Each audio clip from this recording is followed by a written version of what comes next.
Uh, what happened last time? Let me think. You guys had decided to. Trying to think. You We guys were in decided to start up Buffalo. strongholds. The Order of the Winterflower. Come on, After Jesse. defeating Melor Golian, you all decided to return back to whence you came, Embla, and the Fungal Forest, and other enchanted areas of the underworld, in order to rebuild that which had been lost from the war of the House of Golian. Sporelina returned to the Fungi Forest, eager to rebuild, find solace in her family once more.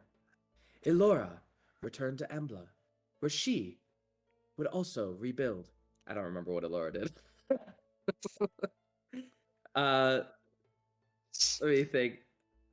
I'm already a little drunk. Cinna and Kaelor and Kertz were returning back and decided to plot a scheme in order to go back to their father and defeat him once and for all. Or at least gain his respect. Or gain some sort of respect back from him, either one. And maim him, of course. Maim, that was the big one. You all had decided to head back up to Rybelka, where you would arrive and meet Quorum, the dwarf. He was the key, for you still had many of his items that he wished to be returned. You arrived with a guard, an honor guard of dwarves, and the town rejoiced in your name. Only to find that when you returned, the Vikmodiere had not joined in the fight as they once said. Curious as it may be, you went to Soltuk, where he explained that the tribes were at odds with each other once more. The tribes have been scattered, no doubt because of House Golian, and it was up to you in order to rebuild once more another aspect that House Golian had torn down. You traveled northward with Soltuk in tow. You arrived at the Field of the Bull? Nope, Field of the Buffalo? Yep. Field of the Masked Buffalo. Field of the Masked Buffalo. Yes. Buffalo Wild Wings. Where several elders from 4 different tribes were already discussing what to do with the remaining tribes and their alliances. As you arrived, you were set upon by one of the elders, Sporelina, who claimed she was a druid, and he wanted to test her. After a quick sparring match, Sporelina had succeeded in impressing him, and thus you were allowed to speak. You explained that you had a leader for them, Soltuk. However, many of the Vikmodieres do not agree with Soltuk's vision of being a townie now. The nomadic life was too strong in their ancestors, so Soltuk explained that his ancestor had been a great leader of the tribes many years ago, but he resided in a tomb far, far to the north. Soltuk had not been there since he was a child. But he had explained that he would like to go to his ancestor to commune with the spirits and retrieve an ancient artifact that would put no doubt in his claim.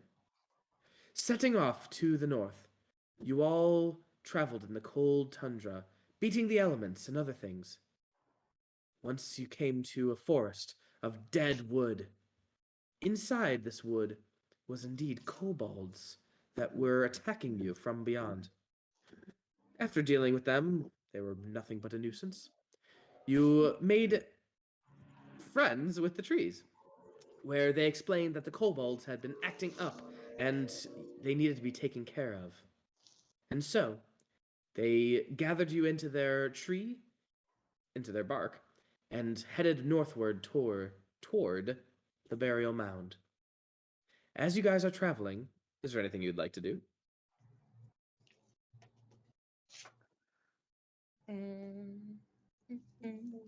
Uh, Not freeze to death would be ideal.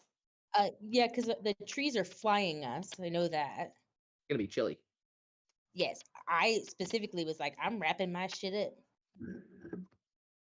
because since we're just riders instead of having to walk or whatever, Sporelina's basically got her bear fur coat on, and then she's also put herself into her bedroll and has zipped it up and is like nestled inside of the tree branches.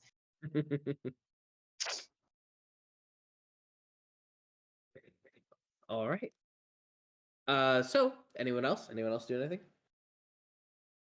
Hanging on for dear life. All right. As the trees begin to fly, they're jostling and moving backwards and forwards very erratically. I'm going to need all of you to make strength saving throws as you're trying to just hold on and cling inside of them, as they could be jerking you out. Not intentionally, just. Oh, God. It has, what do you call it?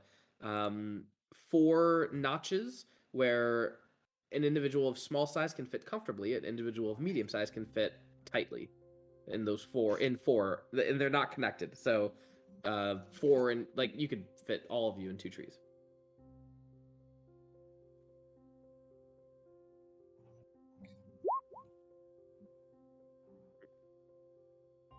Okay. Damn straight. I feel like Sporelina would end up taking her own tree just because of her size. Okay.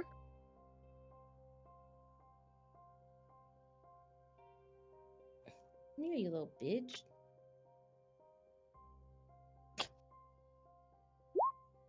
Nice. Sick. Look at that. All right. Cinna is the only one who failed. Of course. You don't fall far, luckily. But Well, no, as they're doesn't she get +5? yeah, she failed still. It was a DC 16. You don't fall far. You only take 7 points of damage as you fall into a bank of snow. Oh, that was Kaelor. Okay, that was Elora. Yeah. Wait, I fell that too. No, you did not. Kertz did not. Cinna. Yeah. Yes. So, Cinna, you take 7 points of damage. Kaelor will also take 8 points of damage. And as you guys fall, you hit some rocks and some snow. Cinna and Oof. Kaelor make con saves as it is chilly. Very chilly. I'm so cold.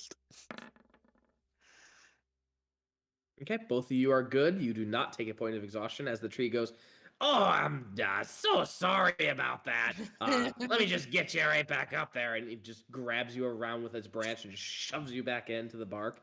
It's And fine. and you guys Oh, continue Is on this your like way. a bad time to mention that I have a ring of warmth if anybody wants it?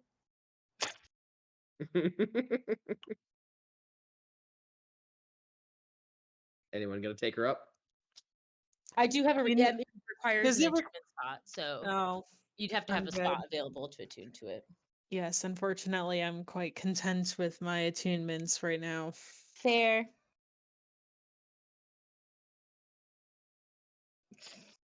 Does Barry's just Barry? Yeah. holding on. Barry could use the ring of Yeah, warmth. Barry, make a strength save. I'm sure you'll make it, so it's not an issue. Can Barry attune to magical items? No. No.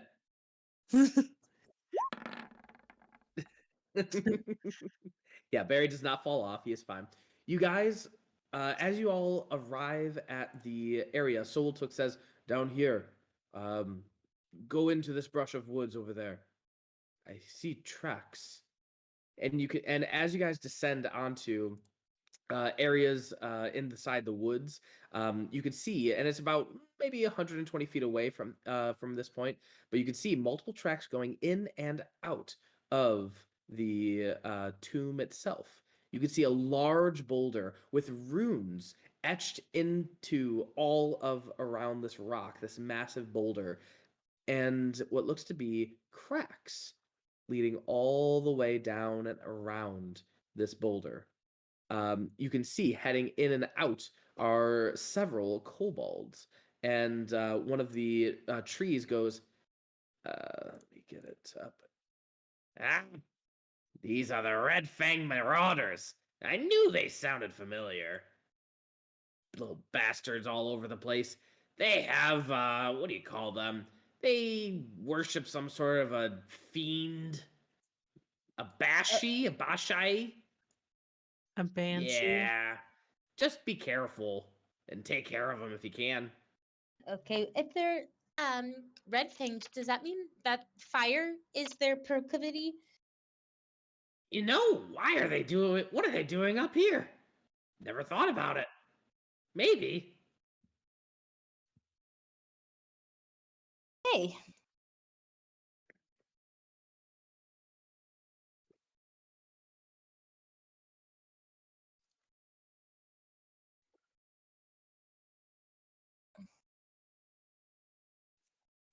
Hey, Elsa.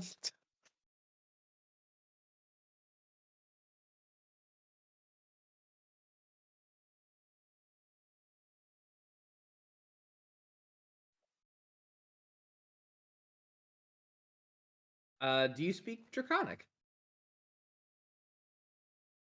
I do. I will translate in Draconic exactly what Elora says. As you say this in Draconic, the kobold just go, "Why is there a farmer up here? It's the freaking cold. We're hunter-gatherers. There's no farms up here. What's he playing at?"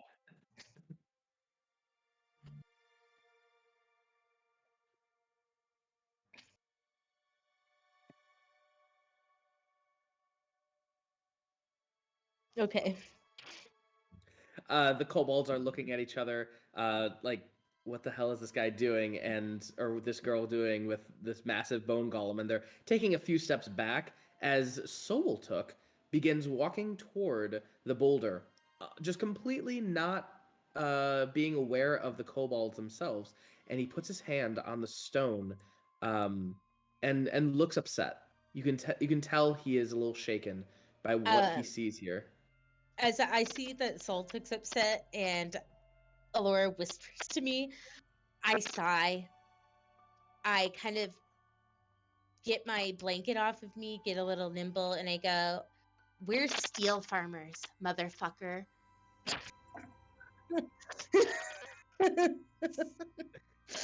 Oh my god. I guess we're rolling initiative.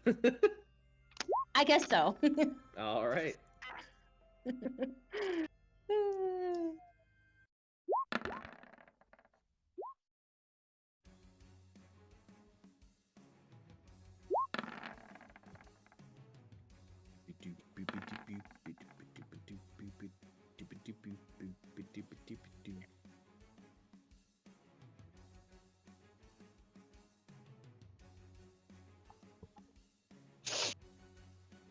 Oh, that's right. I have to.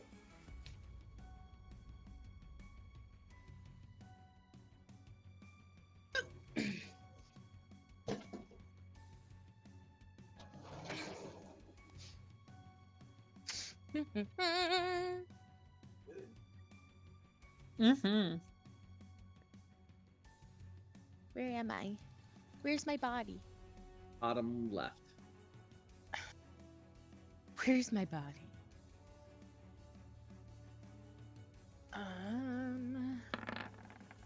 Sporelina dabbling.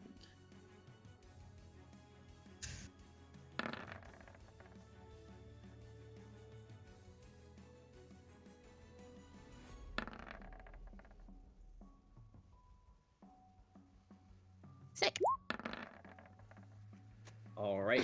Now that we're all rolled in, let's see. Wow. First one. All right. The kobold inventor is going. Excuse me. Is going to step over here 5, 10, 15, 20, 25, 30, 35. And is going to throw what looks to be some sort of a glass container right at Elora and Barry. Go ahead and make dexterity saves.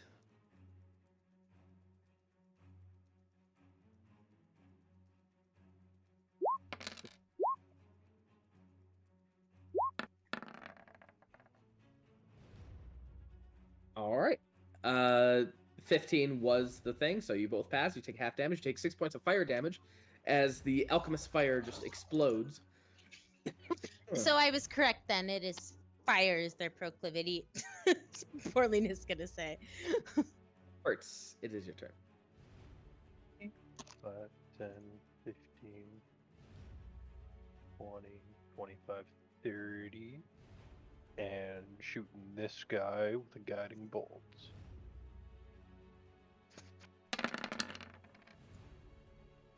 18 will definitely hit. You 28 can- points of damage. And next weapon attack. As Next advantage. attack roll. Yes. Attack roll. All right, he's already looking bad. Anything else, Kertz? That'd be it. Elora.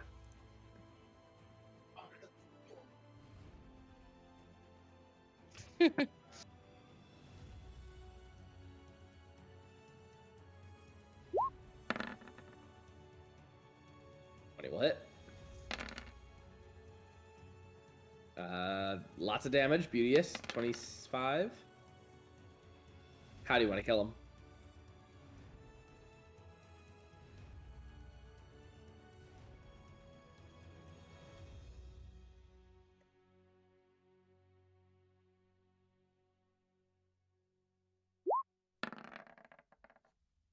There's 7 lit. 23 points. How do you want to kill him?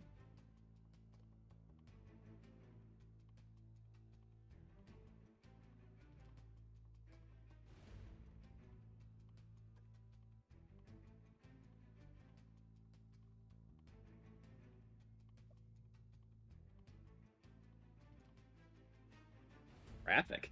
As you do that, you hear "Where the red flame rock," and just completely gets slashed. Anything else?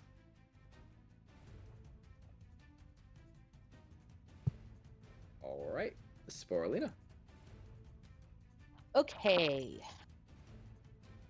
Sporelina, seeing fire bombs, realizes that perhaps her form is not the best form. So she is going to... Hold please. She is going to turn into a ghost walk fighter. I will just put my token down here so I don't lose my initiative.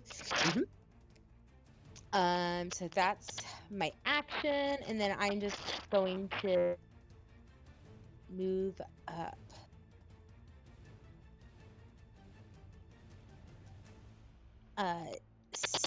Staring down this boy with my very scary fangs. Hold on. I think. Did I not write? Oh yeah. I will, as my bonus action, I will become invisible. So I All like right. run up to him like full. Well, isn't? and Oh, you're not a wild shape druid. Never mind. no. Yeah, so it's an action to change form. Yep. So yeah, I will turn invisible. So I'm like running full speed at this thing, and then I just disappear. Except your. That would be if a large ass spider just started running towards you and then disappearing. Yeah, yeah. The snow no, that'd be tracks would scary. still show, but okay. Yeah, it's still Poop Pants City. Yeah. All right, Cinna. Oh. But also, I got like web walk, so like I'm like. Ah, gotcha. And it's considered incorporeal, my movement, so I don't think I would leave. Oh. Yeah. Okay.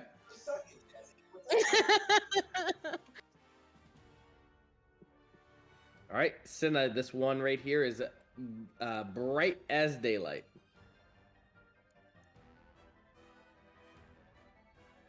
Oh.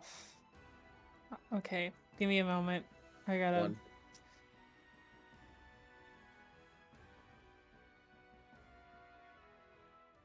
Okay.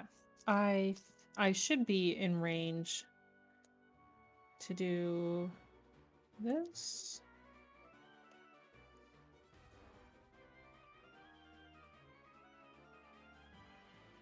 I am What would you like to do? Sorry, I'm trying to find it. Okay, I'm going to do a shatter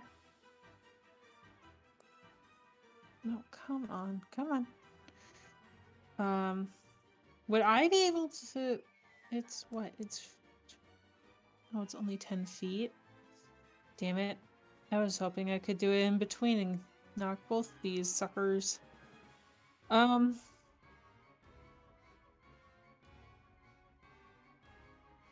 Because I think it's a 10-foot diameter. Okay, I guess I will go after the one behind. If I can't hit both, I'm gonna go after the one that hasn't already been hit. Sounds good. And my computer is having a spasm. Alrighty. I need a con save.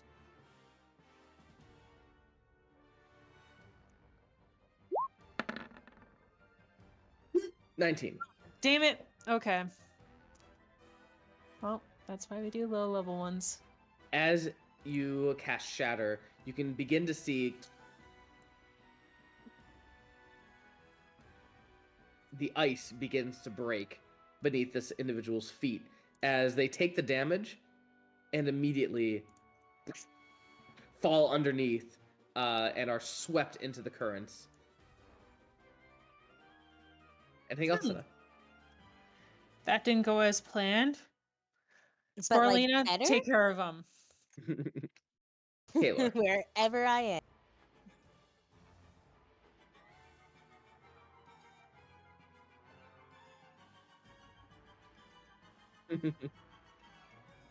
Yep.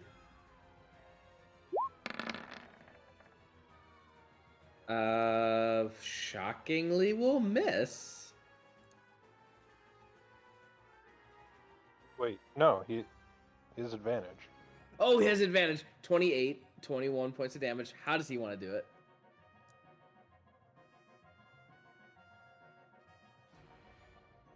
And as they burn up and you can see the carnage in front of you, it was quite a simple battle. And Soul Took, again, not really paying attention. He looks back at you, just says, the stories that are on this boulder carries the names of all of my ancestors. And someone desiccated it.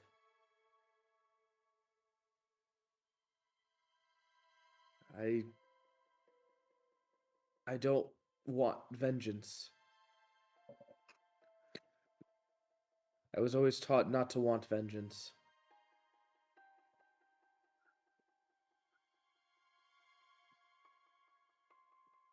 Sporelina blinks back into existence, just like right behind Soltug, and just takes one long spider hand and rubs his head.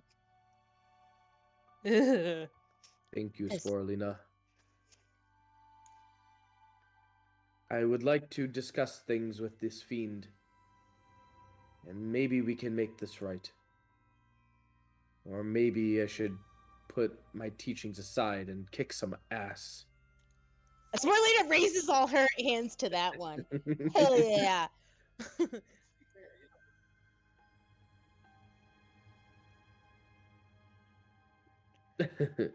Well, by association. All right, well, let's go in and be respectful to the tomb and see what we can find. All right. I'm going to put you all together so I can easily just copy and paste you.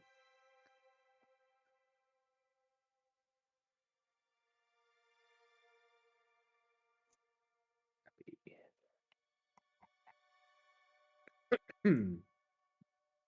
All right. Lemon is not good for your throat, apparently. Zoop.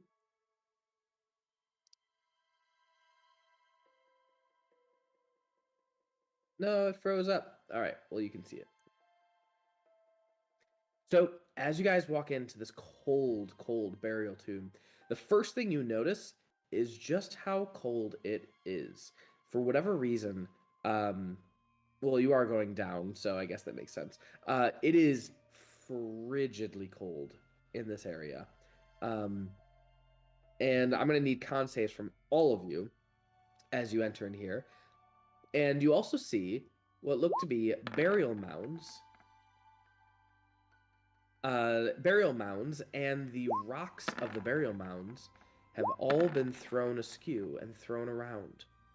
On this burial mound, you can see what looks to be a knife, like a skinning knife, and on the other one, you can see what looks to be the scabbard, um, uh, the thing that you put the knife in. But yeah, Kertz and Sporelina. Why is it that my spider technically has a better con than me, but still failed? Impressive. Yeah. You take 13 points of damage, cold damage, that is. Okay, Ghostwatch takes half of that. Kaelor's fine. Elora's fine. Cinna?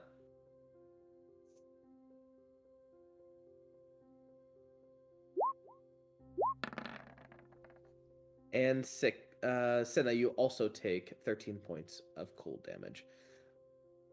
Soultook looks at the burial mound, and again, you could see that frustration and anger begin to build up once more. As you could see two more kobolds, they notice you because you guys were making some noise out there, and they immediately, boss! Boss! And they run off into the next area.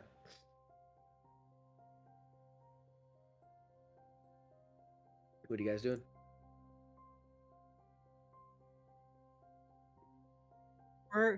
These are not the droids you are looking for. Well, fuck. I mean, they're already running, so Sporelina will actually start climbing after them to try and see if she can stop them in their tracks. Do you have anything ranged? Yeah, I got web. All right, shoot it, and let's see what happens. Because it can Spider-Man? also restrain them. So Yep. what is it to hit? Okay, it's +9. No, that's for my ghostly snare. 9. Does web only hit one individual or two? Yeah, Or like only multiple? one. Yeah, Alright. it only hits one. All right. Well, you got enough to snatch this guy as the other one runs in there yelling, "Boss! Boss!" This one goes, "Oh shit! I'm stuck! I'm stuck! Spider! Spider!" Oh no. Okay, well I tried. You did great. You did Sporelina great. can't technically can I talk give- in this form, so she just like puts a spider hand up, as in like a well. Can I pat Spiderlina and just be like, you tried. Yeah, she totally accepts the tried. fact. You tried. They're there. As this one is trapped within the web, looks at Sporelina or looks at Elora and says, "What do you want? What do you want?"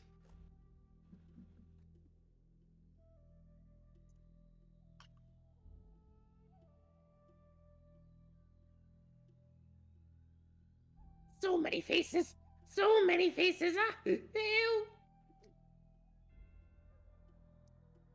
As you walk around, you can see a small alcove with multiple different kobolds, two fiendish-looking draconic individuals. What are they called? Abashai. And you can see a small mound of what looks to be gems, gold, and other things. As the one of the red Abashai, they say, "Who dares enter the Red Fang Marauder's cave?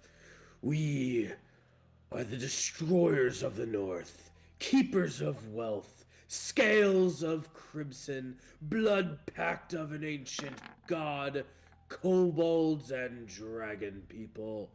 Who dares disturb us?"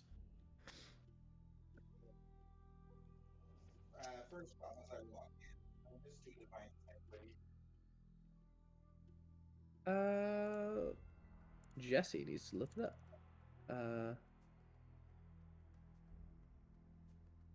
think that's how you spell it. That is not how you spell it.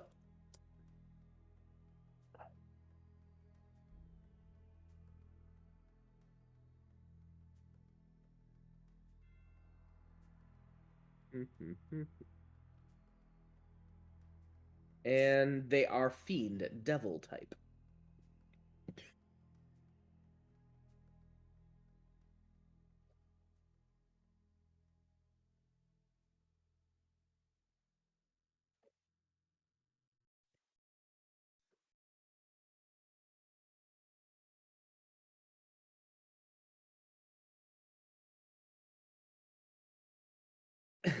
They look at you, and this one steps forward. Grave robbers. And at what point is it considered grave robbing? No one has entered this grave in so long. Years, decades. If spiders could show like just absolute astonishment at how stupid something is, that Sporelina is giving that. Yeah, you tell him, boss. I can see you here are looking to take over this area. Well, lucky for you, we haven't explored the other two parts of the tomb. We could be persuaded to leave for a price. Sporelina rubs spider temples. I mean, did have a long trip, and we haven't killed enough of you guys yet. I don't know. I want to pay you to leave.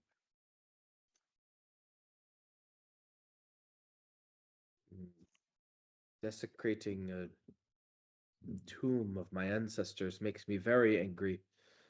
But the teachings tell me that I should not rush to anger, that I should be able to forgive.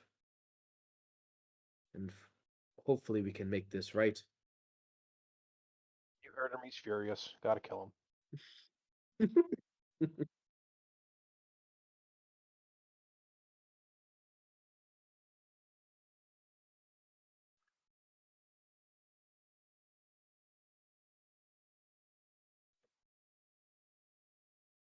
Roll an intimidation check. Hot damn. Sporelina is just dripping poison from her little ghostly fangs as she's just kind of like blinking in and out, trying to look scarier. You could see several of the kobold and one of the Abishai. They look at what they have. They look at the pile over there, and they go.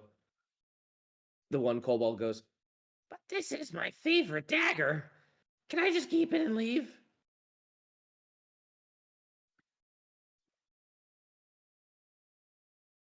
Okay, it's yours. It's yours. And this kobold is this one, this one, this one, this one, this one, this one, and this one, and this Abishai are going to begin heading out. Can I trip one on the way out? Excuse me, pardon me, excuse me. Yeah, go ahead and give me a, what would this be? A sleight of hand? Sleight of hand. Sleight of foot. Oh, beans. It'd be against their, what would it be? Against their dex? Yeah, let's do dex. If I can't do it stealthily, I'll just kick them in the ass. Unfortunately, they are good enough where they can easily get out of it without issue. But they quickly leave, and tail tucked deeply behind themselves as this Abishai looks at you all and just says, "Do you know who I represent?" Do I look like I give a damn? The individual who I represent, his name is Sor Guxon. Does this name ring a bell to you? Does it? I was gonna say I don't know if it does. History Of a check. lot of History? sores. Okay. Killed a lot of people with the name Sore. I don't know. Yeah, good It point. seems like a pretty common name. Anyone who wants to Doesn't- make a history Hold on, check hold on, is hold on. welcome to make a history check. I have to get my actual sheet up because I don't It- take over the Ghost Walker's mentality. Ooh. It's not ringing a bell on my end. Oh, it's probably not gonna on mine either, but we'll just roll it. Oh yes! Damn! Damn. Now what sucks is that Sporelina cannot communicate. The spider knows. He knows.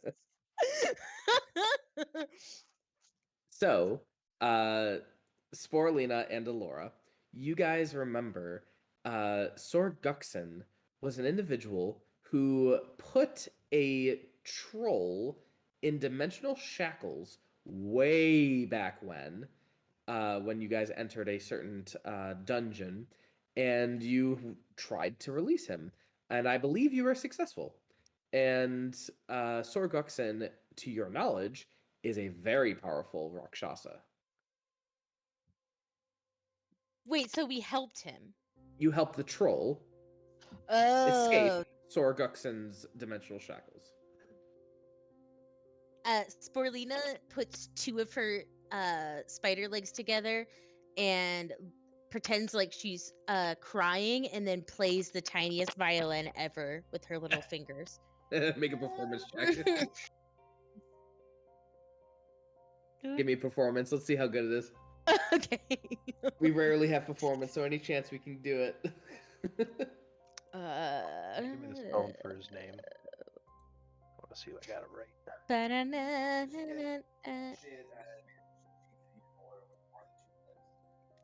I feel like that should help.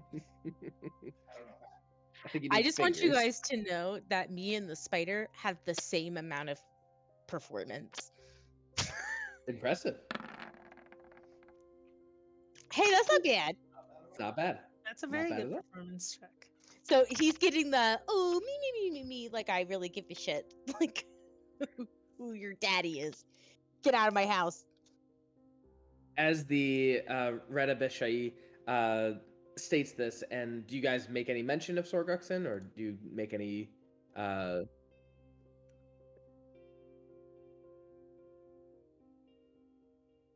is that what you're asking him? Sorguxen needs this for his own purposes that are beyond what you need to know. But you are welcome to it. I just wish that, for your sake, you would have had a little bit better. What's the word I'm looking for? Fuck, I drew a blank. But for your sake, we will be meeting again, under different circumstances, no doubt. As he drops his weapon and begins heading out. Can we just kill this prick? Oh, come on. Just let him go. He's doing what we asked him to do. Literally, all we do is get threatened in this game. It should be Yeah. called Dungeons and Dragons and being threatened. Listen, sometimes we gotta cash in on Dungeons the and threats, make Threatens. people regret it. Oh my god. Do you do that, Barry?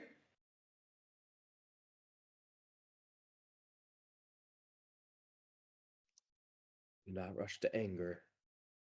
Do not rush to anger.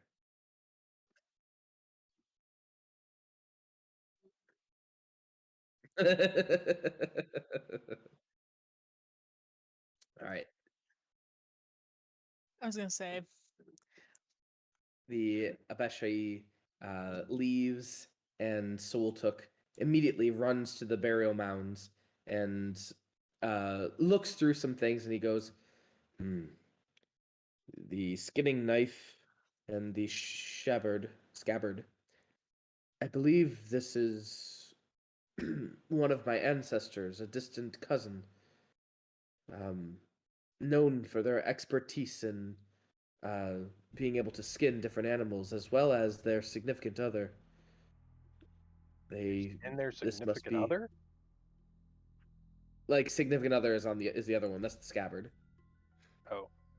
As Soltuk then reads the runes on the walls and goes, "Ah, yes. This is most certainly him and her. Such a beautiful story of love. Two individuals who are part of different tribes, united over a hunting mission.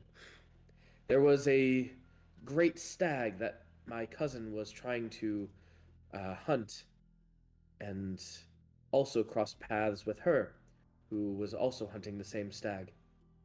And at first they fought, but then they realized that the stag had gotten away, and so they both pursued, only to eventually find that the stag was too beautiful to be taken down.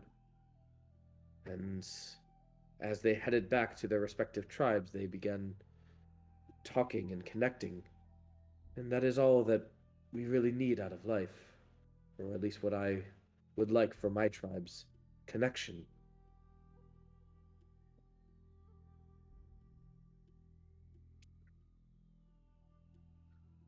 This particularly, no, unfortunately. We must dive deeper.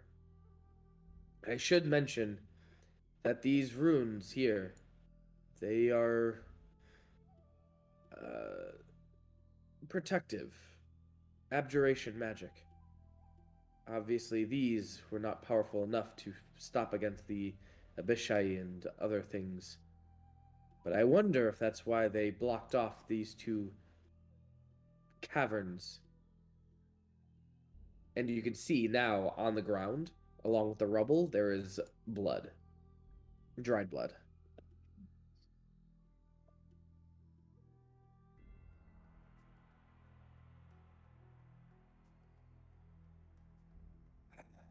I will help clean up here, and if you need help translating, let me know, but we will put these items on top of these graves. They do not go inside, they go on top. That way, someone like myself will be able to determine who they are and what their story was.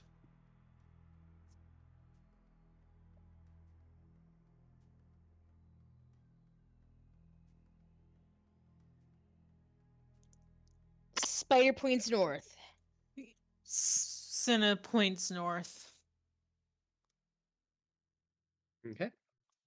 You first see, of course, the mound of jewels and coins, and you find what looks to be about 15 pieces. And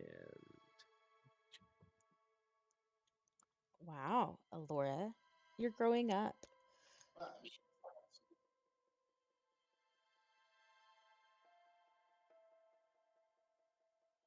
all right, there is a fence here that you'll need to knock down. It looks ramshackled. Spiders it down. How are you going to spider it down? I will. Can I try and web it like I'm bowling and those are bowling pins and I'm using my butt floss as the bowling ball? I don't fully understand, but yes, make an athletics check. Sick. I'm gonna try. Oh God, never mind. As your butt floss hits this, it just, and all the coins just bing bing bing bing just bounce off of every rock and stone around here. And yeah. Oops.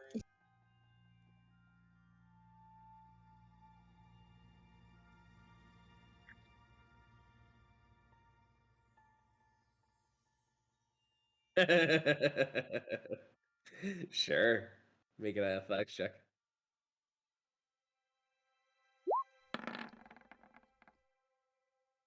Wow, the duality.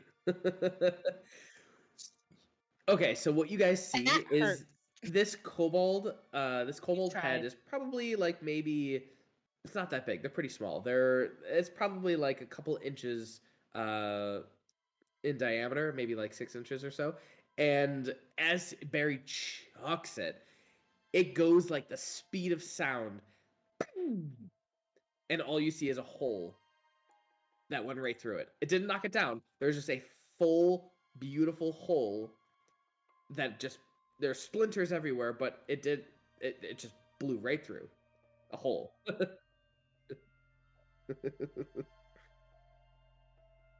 Okay.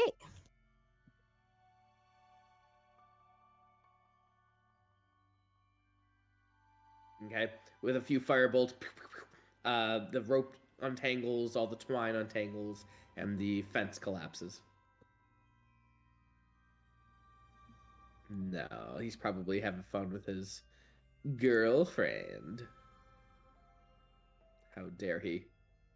How rude.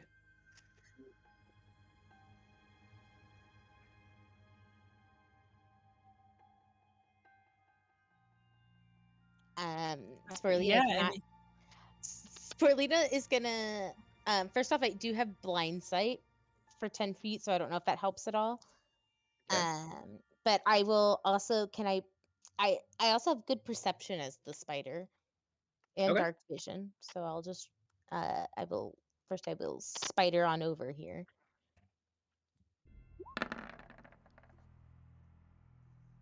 24. And I will Alright. crawl on the ceiling, kind of with like my head turned like almost like 180, very creepy, like making sure there's nothing bad that can hurt my friends. As you turn the corner, you can see another burial mound, this time 4 different graves. And on one of them, you can see looks to be some sort of a pole with a lot of feathers and other designs on this pole. Looks like it could be a staff that could be held, but it's a very tall staff if that were the case. You also see a lot of runes written on the walls, similar to what you've seen in the other burial tomb.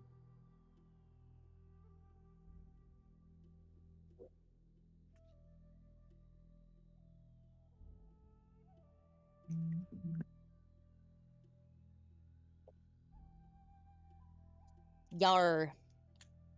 All right. Kaelor is able to read it in Vikmodiere, and as he kind of looks from afar, can I get a perception check from Kaelor? I assume he does not want to step in.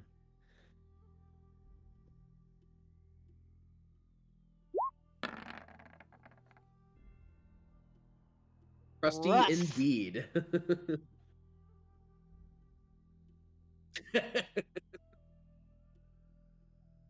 Crusty indeed. He's able to make out that this is like some sort of a great warrior, but other than that, you don't know. Unless you get close, which, he doesn't want to be the first one.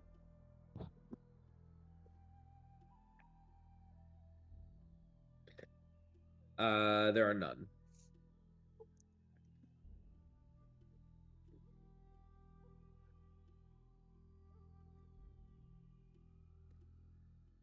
Got it.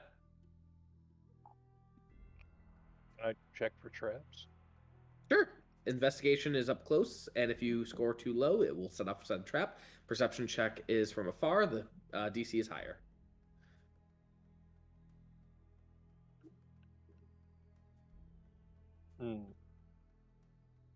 Okay. Second plan.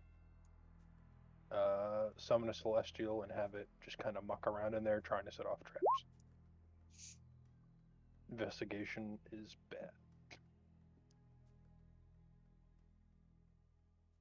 So Okay. I'm gonna have the celestial just kind of walk around, like slapping walls and trying to trigger traps. All right. As the celestial walks in and walks around, you can see that a light shines down. There must be a hole in the cave that leads from the outside, and a light shines down on the celestial itself. And goddamn, and other than that, it just gives a red hue around the area. But otherwise, the celestial is not harmed and doesn't seem to do anything.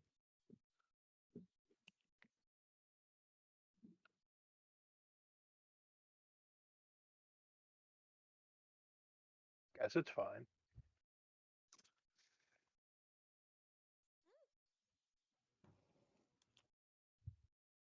Anyone going in? Yeah, Sporelina will go in. Spiderlina.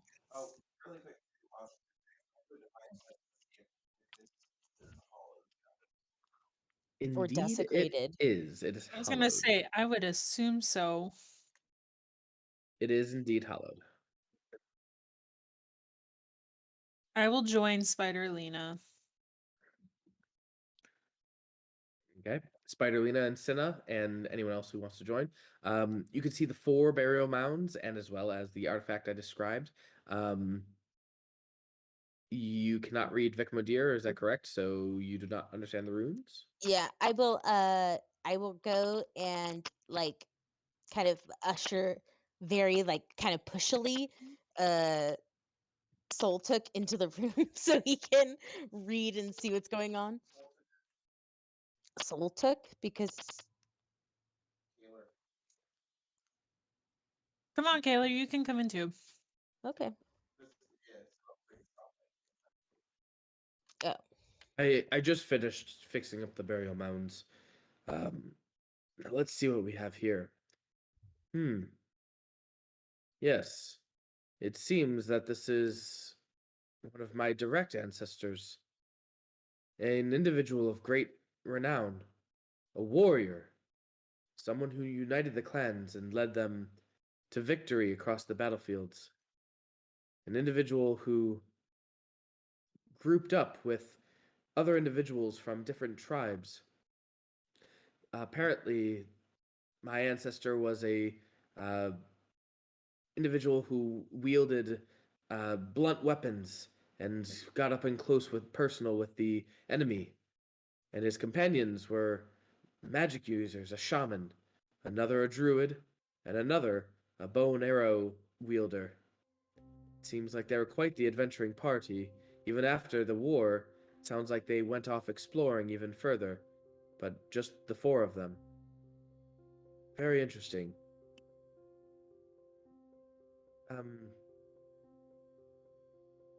Maybe it is not such a good idea to take this artifact. What if I am not worthy? Sporelina just starts shoving him closer and closer to the artifact.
I appreciate that.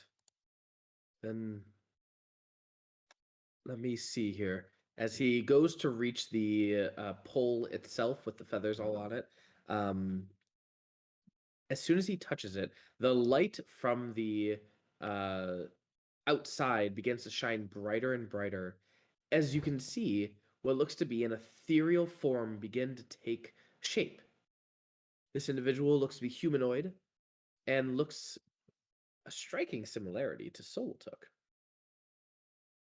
Ye who has disturbed the tomb, what is your purpose? What do you want? Soul Took is just awestruck and waiting for you to respond.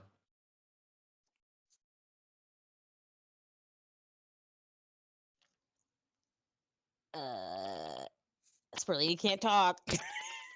We want to return peace. To this sacred coveted ground? What was the first part, Sina? We want to return peace to this sacred coveted ground. And who are you of the Vikmodiere to be the ones to do it? Go on, Social. That's your cue.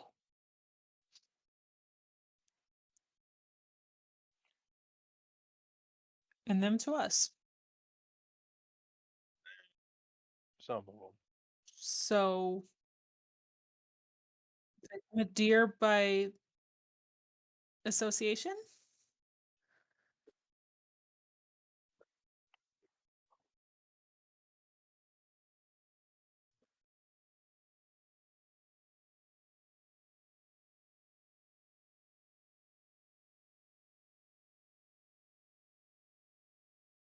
My ancestor, I am your descendant. Please, I would like to unite the tribes in order to better our people.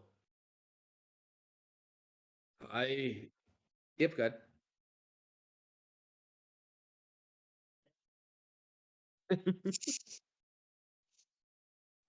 Well spoken, Barry. I too had the dream of uniting our people. But our people are individualists. We are xenophobic. We have too many faults to unite all of us. But you all might be worthy. Maybe.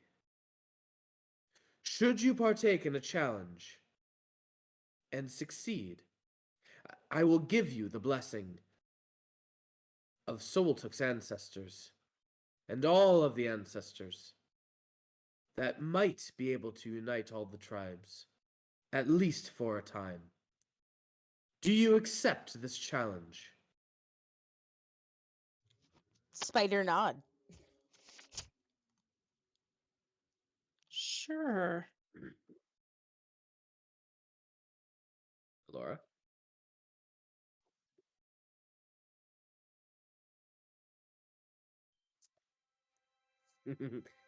Kertz? Yeah, sure.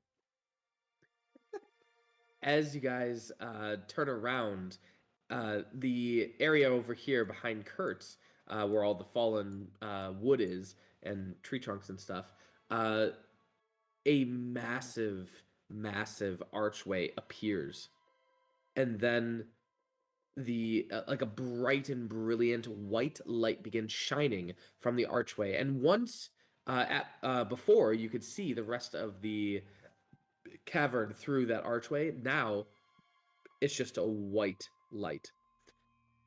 Then go and present yourself and succeed and make the Vikmodiere people proud. Make our ancestors proud.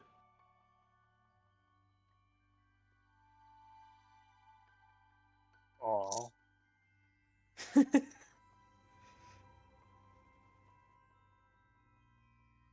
Super cool. All right. Sporelina will go back to her actual spider self for that. Or her actual mushroom person self.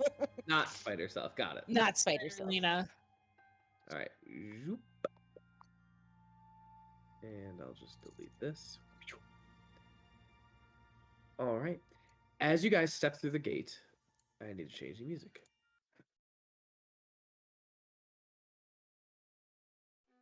And here we go.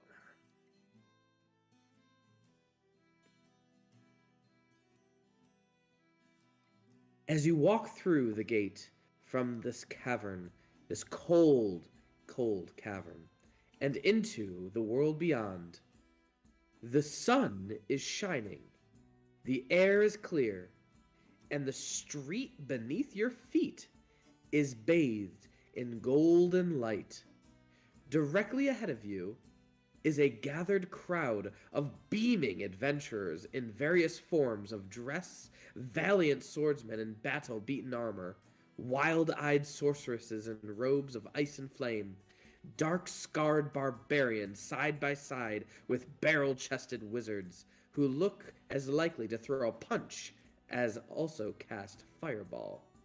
All of their eyes full of anticipation and set on you. As they gawk and stare, a booming voice breaks the silence. Welcome, fair guests, to the Plain of Heroes! Let the... I'm gonna butcher this. Nafarahun begin! A broad-chested man in fine leather armor and a fancy light blue cloak steps forward and bows. At his side, an elegant rapier, and in his arms, he is cradling what at first glance is a dark purple kitten. But on closer inspection, Sporelina just like automatically awes.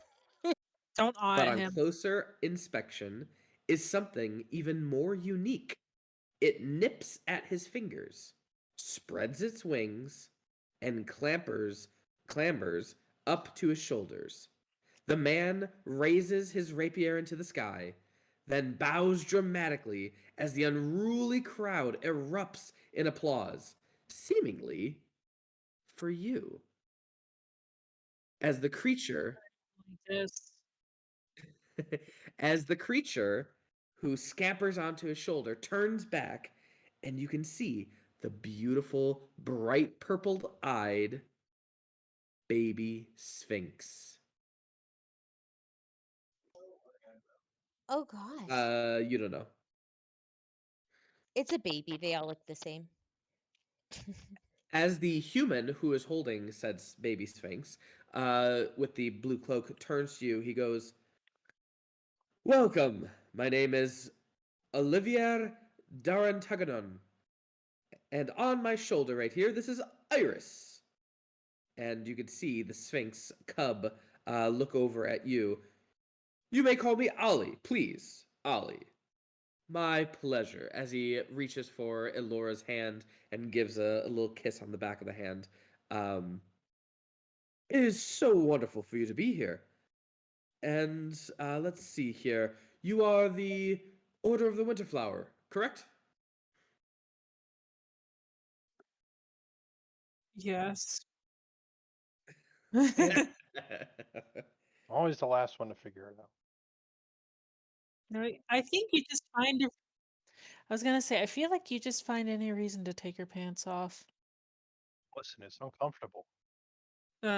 Yes, unfortunately. Clothes are Listen, who's the overrated. married one here? Who's the married one?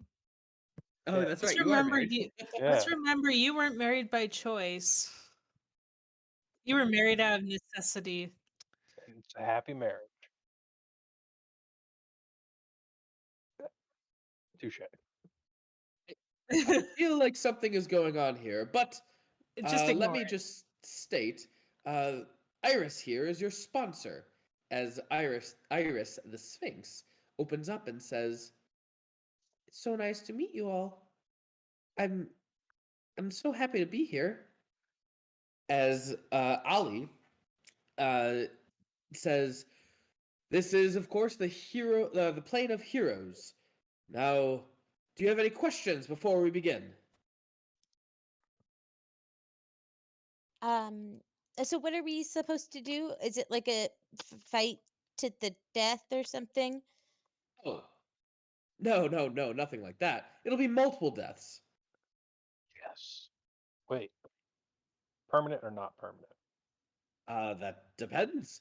The individuals that you see before you, well, they're already dead. You are the only mortals that are going to be partaking in said race. You were sponsored by Iris here, as well as some, I don't know, some deity. Vikmodiere worship them. I can't remember. Ancestral spirit, I think. Yes, that's the one. But anyway, point is that and as he begins talking, you guys can see the crowd below. Again, it's just grizzled older adventurers who all of them look like they have seen some shit. You can see what did we see? You see there's just so many different individuals, so many people. And the further off you look, you can see that there is no whole land. There is, in fact, what looks to be what the locals call earthbergs, or little spots of land with different trees all on them, as well as like a volcano on some of them that bring up to a peak of a mountain. The one that you're currently on seems to be flat, or at least from your vantage point, you're on a balcony right now. And you can see like the base of these earthbergs are either leaking water, like a waterfall going off into the clouds that sits all of these individuals. And you look up and you can see even more earthbergs, but this time you can see the undercarriage of some of them, and some of them are actually leaking lava that is in fact pouring downward into the clouds. You can also see that some of these earthbergs are moving, and very slowly, but most certainly moving.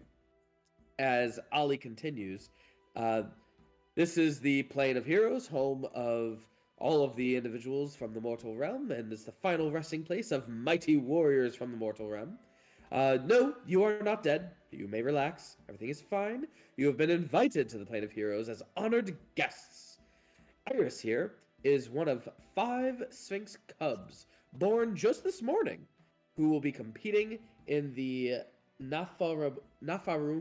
I'm gonna really butcher that one.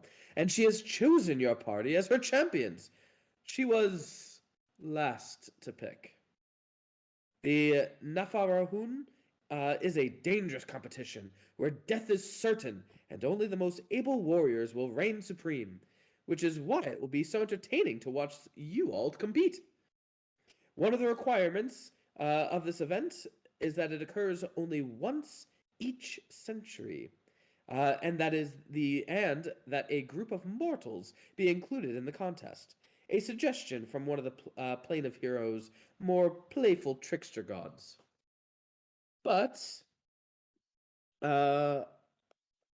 you can see over there are 5 ships, and you'll in essence be guided by your sponsor Iris here, and all the other parties will have their sponsors as well, Iris's siblings, and you will race. You will face challenges. You will face riddles. You will face each other, and whoever is the winner, well, their Sphinx, their sponsor, becomes the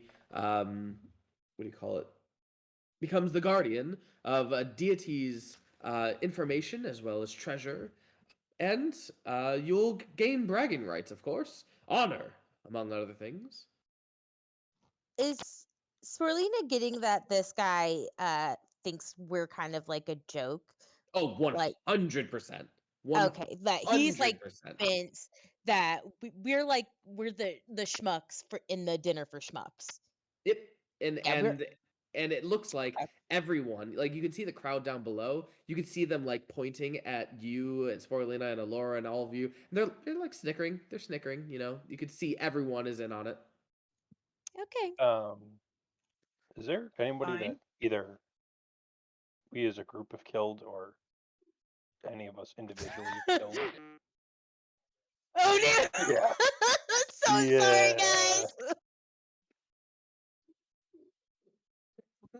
So Or, Make a perception check.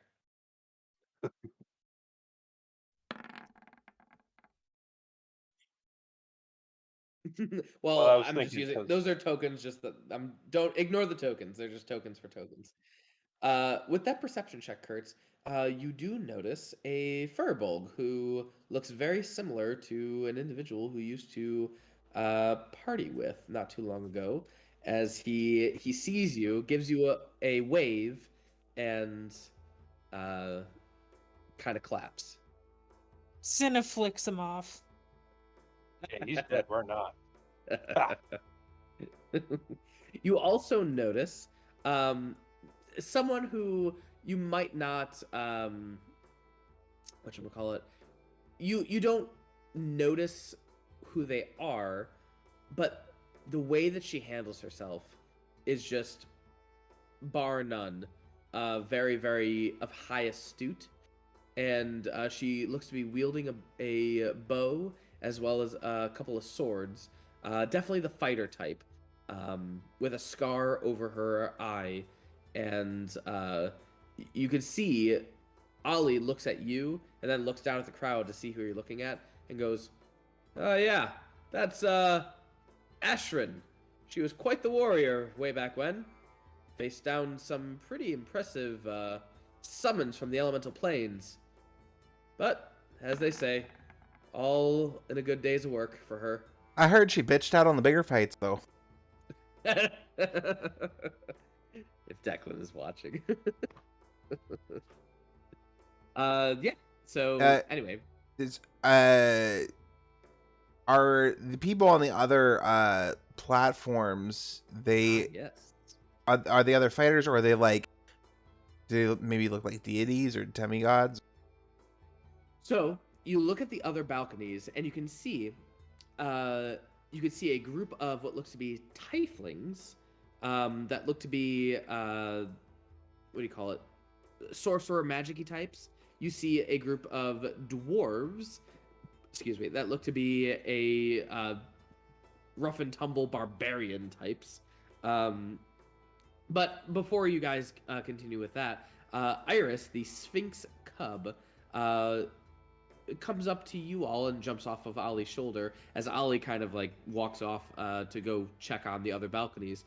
The crowd is starting to die down, and they're watching. They're excited. You can tell that they're already starting to make bets on each other. But Iris comes and approaches you and just says, "So, do you have any questions about the competition, the race of ascension, as we like to call it?" First off, I hope you have more faith in us than the rest of the people here. "Oh, I chose you. You're the reason that I'm here." All Do right. I believe her? Insight check. So you said everyone here is dead. Does that qualify them as undead? It's a good question. I don't think they're undead. I think it's more of like a spirit or maybe celestial. I don't know. As for Cinna, yeah, you believe her. Sounds like she's being honest. I really hope to win this competition. I mean, it's a ceremonial contest held following the birth of a Sphinx litter, and so that I can ascend to a position of privilege guarding a god's most significant treasures. And We want You'll that be- for you too. Okay, how big is Iris? tiny, absolutely tiny, like cat-sized. Like, but like, are we talking like a 6-week-old kitten, or are we talking like has Like a some full-grown adult cat, but it's a kitten sphinx. Yeah. So it's like 10 pounds. Okay, sorry. It was just kind of hard to like picture like if this is a new sphinx, how does that work logistically speaking? Yeah, about 10 pounds, about the size of my cat. There's the big sphinxes are pretty big. Yeah, they're quite massive. So yeah, you'll be competing against my brothers and sisters, Blue and Gray, or yeah, my brothers Blue and Gray, and my sisters Goldie and Red. And even though I was the last to pick a group, I'm still thrilled to be represented in this competition by a group of mortals. I 'Cause mean, really, you just have to mortals- tell us who we have to kill and just point the way, and we'll do it right now. Yeah. No, it will take us very quick time to take care of this. Please. Oh, well, Let us. here.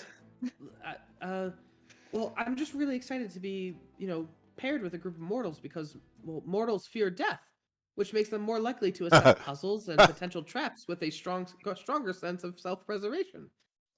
Okay. Most of us fear death. Me and Barry just Most- whistle in the corner. But you don't have to fear death here on the plane of heroes. This realm is the realm of eternal life. So in the event that you do actually die, which you probably will, you'll awake in the morning at the gate of the Brensuluf and can start again. But you'll lose time, so that's kind of, bad. So don't die if you can help it.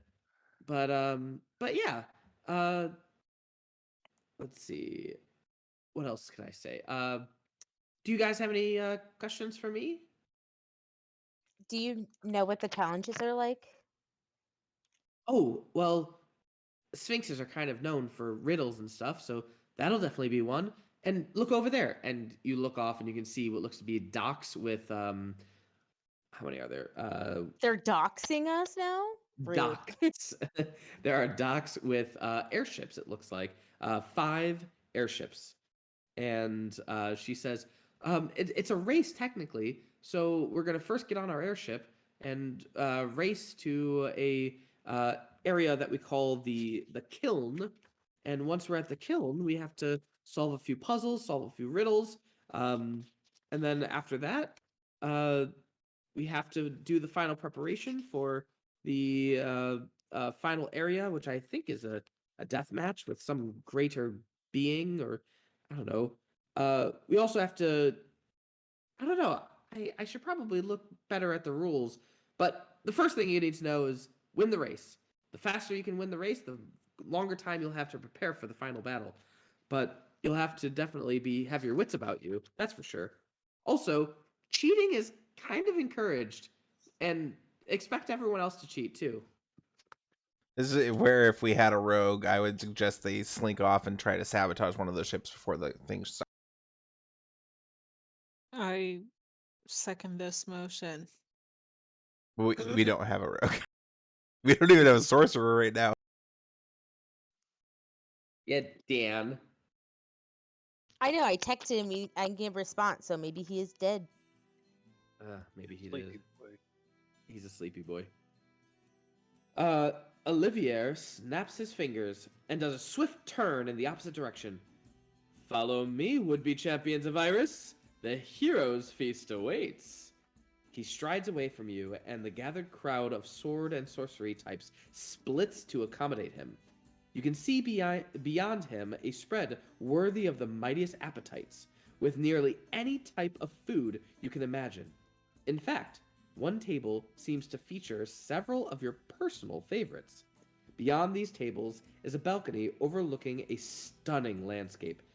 Towering mountains offering a backdrop for an outstretched valley as large pillars of earth float suspended above and below you. 5 airships docked at the edge of the balcony bob and teeter at their mooring. Well, here you are. You're welcome to Schmooze. We should begin, I don't know, today, tomorrow, a week from now. We got all the time in the world. As he laughs and goes on to the next table. And yeah, is there anything you guys would like to do as you are? I believe, Elora, you said something about sizing up your competition. I think it No, would help. sabotaging, but yeah, no, I'm gonna grab Senna's hand and turn to the group and say, it would be nice to get a good night's rest before we get started on this. And aside from a little celebration at the end of the war, this is the first time we've had to really relax. So Okay. Yeah. Sporelina is gonna kind of slink around the table just to kind of check people out. Okay. You can see there are 4 separate groups of adventurous types. Your fellow competitors of this race of ascension.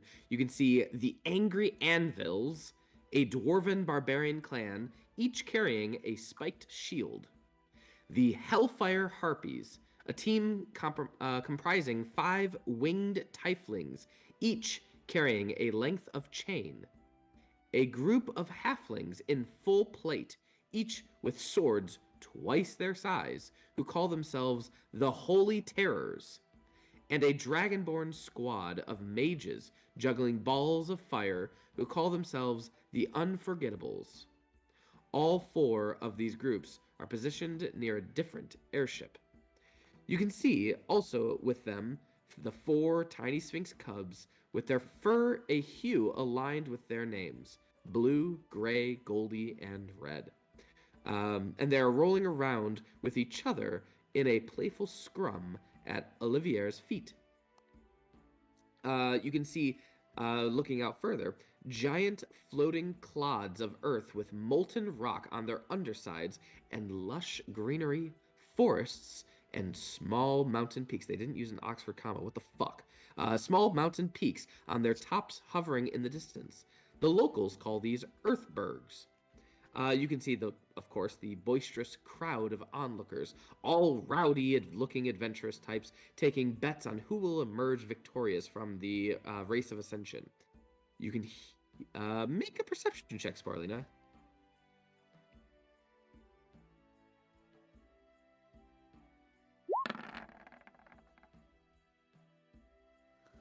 You can hear the different bets that individuals are betting, and they're using coinage that you've not heard before, such as, I mean, maybe you've heard of like mithril coins, but you've never heard of like star coins, and things of that nature. And they're talking in that nature. But judging by what they're saying, it sounds like the odds against you are 100 to 1. While the other adventuring groups are a mix of like 2 to 1, 4 to 1, etc. I'm gonna slink up to the people that are making bets against us.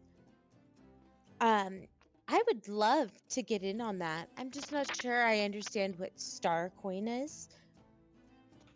Oh, yeah, She's given like full bitch face. Yeah, you wouldn't know, would you? You're not dead yet, or Right. ascended at least. I'm alive. You know, something that you weren't capable of keeping yourself. Oh, I died of a heart attack after eating too many pies. You know, retiring and all as a great warrior. I don't recognize you. That's okay. I don't recognize you either. Oh, honey, you will. What was your question? I'm sorry, I forgot. I wanted to get in on the bet, but star coins. I don't have that kind of currency. Oh, you're still using gold and platinum. That's so cute. Don't worry, lady. You'll get there eventually, I'm sure. Are you saying you don't take wouldn't take a bet in platinum? Not likely. Haven't used platinum in years. Shit's worthless up here. I want to moon this guy so fucking bad. Kurtz, save it for the field. Well, are there like elementals and stuff you said roaming around here? Sure, why not? Like, what do you like? Genasi? Is that what you're asking? Well, sure. I mean, I have these two. Like, I always forgot it because I have written down my notes on my character sheet in the game rather than on D&D Beyond. Barry's wearing these 2 huge Dow necklaces worth 2,500 gold pieces a piece. And so they're from Dows, which are elemental creatures. I didn't know if that would be worth anything then. I don't know if there are any Dow adventurers. Let's roll percentile dice. Above a 70 there are. Nope, not that you see in the crowd yet. Not saying there's not, but you don't see any in the crowd. Sporelina, with that 22 perception, you also notice a understated gray chest guarded by 4 stoic warriors. This Okay. is like off in the distance, on top of the balcony where you guys are, like near all the other teams. I'll make my way towards it just to see if I can just talk to the guards and ask what it's about. Or see how close I can get before someone tries to stop me, I guess. Missy, what are you doing? Oh, I was just wondering what's in the chest. This is the Ganuga box. Gesundheit. What's that? The demiplane. It is the final phase of the Race of Ascension where this will take place. It A is whole portion- demi-plane. It is portions of the unknowable void of primordial chaos from which all life was formed by the gods. Wow. It is a roiling mass of unpredictable possibility, and it can be shaped by those powerful enough in both mind and body to form what could be into something tangible. So it's like the Matrix. I don't understand. But sure. That's It's a demi-plane. super cool. of a You would measure think it would have more of an interesting container, but okay. Excited to visit it. Thank you so much for your information. And she's being genuine. She's not being bitchy about it. She is like genuinely thanking him. You see, as you begin to leave, but your passive perception is so high, you see the one stoic warrior look to his other guy next to him and go, "Yeah, I'll take that bet." I kind of look back shyly and I say, 1 to 100, it's not the worst odds I've had and survived. I kind of like just wink at him and then walk back to our group. See that? She winked at me. Ew, get over yourself. As you get the lay of the land here, you can feel you're being observed, not just by the gathered crowd of onlookers, but by a winged tiefling standing with a group of similarly outfitted, burgundy-skinned tiefling warriors. While most of them carry long lengths of a chain, this one carries only a red sphinx.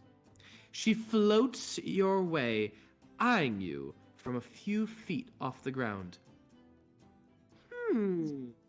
You're all so much smaller than I could possibly have imagined. The Race of Ascension will char you into edible crisps. You will never escape, I'm sure. But I'll be sure to send for you at the finish, so you can observe Red's triumph for yourselves before you die once more. She strokes the Wow. crimson-colored sphinx cub, which lets out a low hiss aimed at Iris.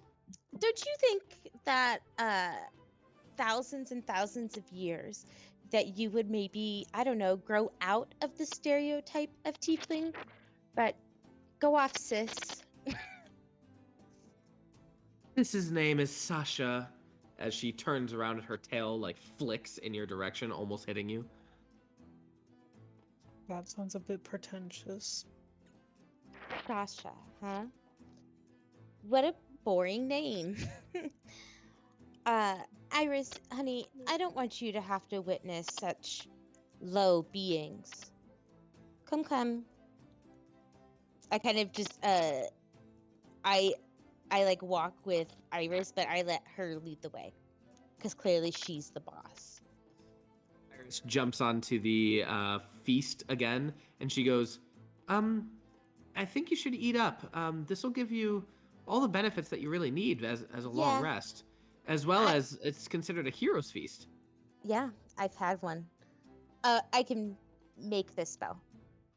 It's Okay, really cool. But can you make this crème brûlée? It's amazing. As she laps it up. I will eat what I'm assuming is for me. And then for my friends' food, I will also detect poison and disease and everything. Oh, okay. There's no check. It just happens, right? Yeah, it's just a spell. I'm just trying to make sure that somebody hasn't already tried to take us out of the fight. In Kertz's cup, there is indeed a sort of poison. Somebody wants to fuck. Do it. It tells me what kind of poison it is. It is a laxative. I grab Kertz's cup. Can I do an Arcana check with my poisoner's kit to maybe guess who put it in there? It's more of an investigation check to like see fingerprints and other things. Okay, I will try Uh, it. Guidance on that, and I kind of want that because I kind of have a plan for it. All right, all right. Just that moment of no. I Give it to me. Give me it. Okay, investigation. Oh, good. Guidance. Hey, that's not bad. Can you also check to see if it's fast acting? I'm assuming it probably is. I am gonna go ahead. Oh, nice. So 22, and then I will put it into a vial for Kertz. All right. It is not fast acting. It is actually slow acting. But it is meant to put you out for like a full day. Like you're gonna be on the toilet for the full day. And you do discover it looks like big old fingerprints with claws on them. And you would assume to be dragonborn. I kind of look at our Dragonborn competitors. As they're mages juggling balls of fire. I kind of hold up the now empty glass. And I, under the table, I try to roll it until it hits one of their feet while keeping eye contact with them. Make a ranged weapon attack. Well, I'm not trying to hit them. No, I know, but Okay, all right. I just you're don't- hitting them, but But gently. yeah, okay. Hitting at the Gently. general area. So this is gonna be 8 plus Ooh, dex plus proficiency. Yes. So 15. All right. As you get that 15, you hit Gray, I believe. The Sphinx as go as it hits them right underneath the mage's table, and the mages like quickly look over, look this way, look that way. Are you making it obvious it was you or no? No. I'll try and be stealthy about it. Roll a stealth check. I'm actually not horrible at stealth. Mm. Okay, spoke too soon. You When I realize quickly- I'm caught, I just smile at them, blink my eyes. Yeah, I just smile at them and blink my eyes, like poison, baby, with a druid in the party. Come on. All right. You guys head over to, or you're staying at your feast. I'm sorry, and you can see a dwarf heads over to you. This dwarf, you recognize as one of the individuals from the merchant circle who had passed away when they were poisoned by Kachuk and were taken by Neronius. As they approach you, they go, "Hi, good to see you again. Roderick Blackroot, if you remember me. It's been a while. It has been a while. We've been watching you. Very proud of you. Thankful too. It's been wonderful. But I'm here with my old buddies from way back when. I was the last to go, and I guess they've been waiting for me ever since. And we're going to win it this time. But no sense in not wishing you good luck. Wait, how did you escape the grasps of Neronius? Interesting one about that. I believe that I had made a pact with another deity, and through that I was able to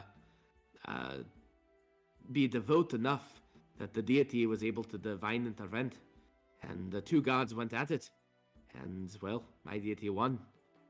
At least that's what I think. Nice. Well, I wish you the best of luck, and it will be Well, not the best of luck, like the second best of luck. well. It's going to be awful to have to kill you. It's all part of the fun.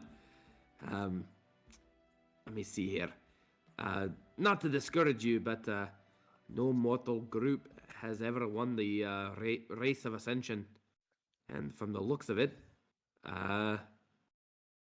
The Hellfire Harpies are favored to win. And rightfully so. Last solstice, the 5 of them killed an ancient blue dragon and the giant, because they used the hill giant as a battering ram and smashed the dragon with him. Well, Well, unfortunately for them, we're much more clever. I But- can only hope it. Well, there's many things that I am willing to do, but to lose to people that have been talking shit about me, not in this lifetime or the next. Well, just be aware that even though I do respect you, we're still going to try to win, and we'll use every play in the book. I would be offended if you didn't. As he backs away from your table, you can see Sasha look over at your table and just shout, "Oh, by the way, the Hellfire Harpies would be happy to aid your party if you are under duress during the Race of Ascension, which you will be, because you are so clearly weak." So is your face. Is that like the best you have? I was Calling me gonna say weak? that's really a We weak took an insult. entire Drow city. We have fought many battles to get here. Not to mention, everybody here thinks that we're gonna lose, which only fuels my reasons to kill and skin you alive. I have a taste for meat now. All right, Sporelina, maybe you should just like bring it down just like 10 notches. No. Swirlina ate drow meat once, and now she's like, I wonder what other species. She's tastes entering her like." goth phase. Goth phase is really it. She's getting hella spicy. Mom, I eat meat now. Strictly humanoid meat. She would be horrified. All right. Anyone else doing anything? Kertz, you do anything? How long before the race starts? They said it could be a day, it could be a week from today. Whenever they decide. Whenever Oliviera decides. Okay. Well. All right. Yeah. You know what? I am gonna do it now. I am gonna use my divine intervention. I want. Now, hold on, pause before you say anything. I really want to use the new rules of Divine Intervention, but which in essence gives you access to all spells, all 9th level, all and below, everything. So, is there anything that you want that can utilize said spell? What I want to do is not a spell, but I What think is it? it'll really help. I want all of the other competitors to be on the verge of having the worst gut-wrenching diarrhea of their life for the next 3 months. So just to pass the poison for. Yeah. To everybody So- but our team. So wait, including this the would be akin to something like a plague spell. Hold on, let me see.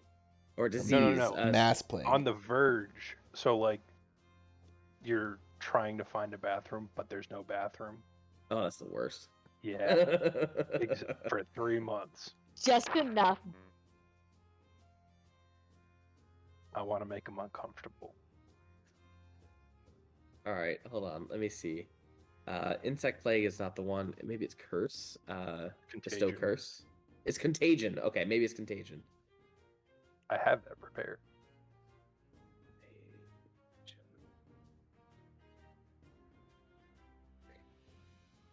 Let's see, and it would be Mind Fire, Flesh Rot, Filth Fever. Slimy doom. If you want to use the spell Contagion, I will allow you to. I will allow you to use every single one of these, but you have to choose which one goes to each group. And certain groups can have like 2 or more, but you have to give at least 1 to each group. So if you win this divine intervention, I will let you choose all of these, and you can have 2 or 3 groups double up. 3 months. Nice. Come on, baby. I don't know if it will be. I think it will be 7 days. I will allow 7 days. To last the duration of the race. It might be 7 days. You don't know. Yeah. Might be 3 days. Might be 30 days. Nope. Nope. Womp womp. That's okay. That's okay. That makes me feel better. All right. These airships, Jesse. Can you explain their Yes. locomotion for me? As you look at the airship, let me make sure I don't have anything on this page. All right, cool. I don't have anything on this page. You have not stepped on the airship yet. However, I'm going to show you the page anyway, just so you can see what you are seeing.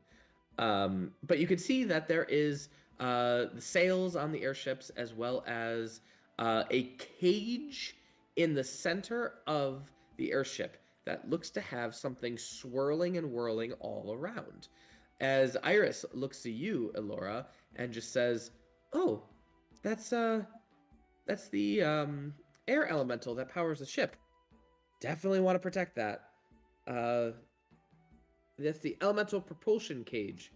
It binds and holds an air elemental that powers the ship, and if the cage is destroyed or disrupted, the air elemental connected to this device will escape, and it will restrict the movement and might act independently. The airship might act independently, or it could sink, which wouldn't be fun, that's for sure.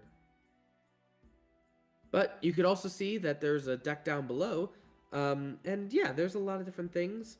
There's ballistas, as well as cannons that might be good to help and use.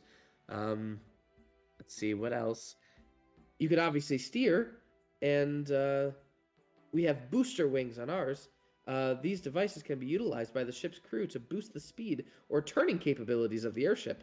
With a successful athletics check, a creature can use its action to give the ship an extra 40 feet boost of its movement speed, or add a second 90-degree turn to its maneuver capabilities. Failing the associated check by 5 or more sends the creature attempting to use the booster wings flailing over the side of the airship.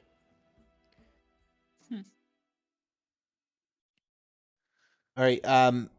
The cage holding the elemental, is it magical itself, or is it just steel that is binding the electricity? Oh, it's definitely the arcane harness. The arcane harness allows a creature to utilize the power of the elemental propulsion cage and direct it. Donning or doffing the arcane harness, which fits like a well-tailored vest with a matching hat and connected gloves, takes 1 minute. Once strapped in, a creature can use its action to make a wisdom-based persuasion check to direct the air elemental that propels the airship. On a successful check, the creature wearing the harness can direct the elemental to move up to its full speed 100 feet, including one 90-degree turn. If the harness is destroyed, the elemental connected to this device acts independently at the GM's discretion, but is still bound to the ship.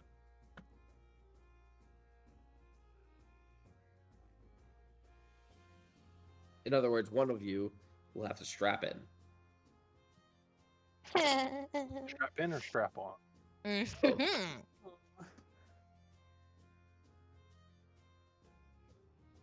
Okay.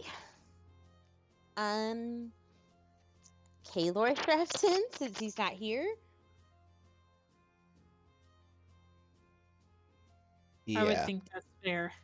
Yeah. So are the sails purely like decorative, or do they assist in the listing of the airship? Oh, they're definitely helpful. Yeah. Let me see. They're part of the booster wings. So if they break, well, you can't boost anymore, and that could be pretty bad.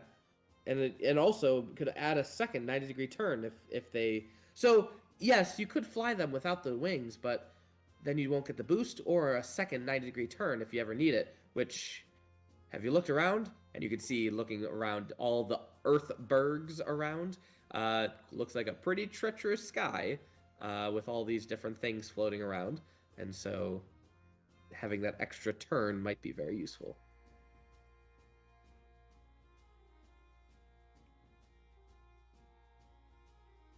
All right. Well, I mean, let's eat this feast and then get the fucking party started. Amen to that. All right. Well, you guys, as you guys are finishing up, and you make light conversation with Iris, and Iris seems to be like a really like a good kid. She Iris just was seems the super excited. yeah, she was the runt of her litter. There's not much expected from her. Because she got last pick, she got the mortals. But she's actually kind of excited. And she is not taken seriously by her siblings. And yeah, she is just a cute little purple sphinx. But as you guys are finishing up eating and looking around at the massive crowd, and even more individuals have arrived now. More individuals of adventurers have now arrived because they heard the mortals were finally in the plane of heroes, and so they're starting to gather and get ready. But you hear the sound of stone slamming into stone as it echoes from above. You look up and you can see a smaller earthberg colliding with a larger one, sending the larger one careening over itself as debris starts to drift down from above you. No one on the balcony seems bothered by this, though some of the spellcasters in the area start readying defensive wards against incoming objects. The group gathered on this balcony look up at the falling debris, while the other 4 adventuring groups start hurriedly grabbing food off their respective feast tables before moving on board with their airships. Iris scampers over to you. Yeah, we should get on our ship. They'll start the race of ascension any second. Let's go. You guys rush onto the ship. I'll grab some fruit. Barry's picking up the whole table and bringing it with.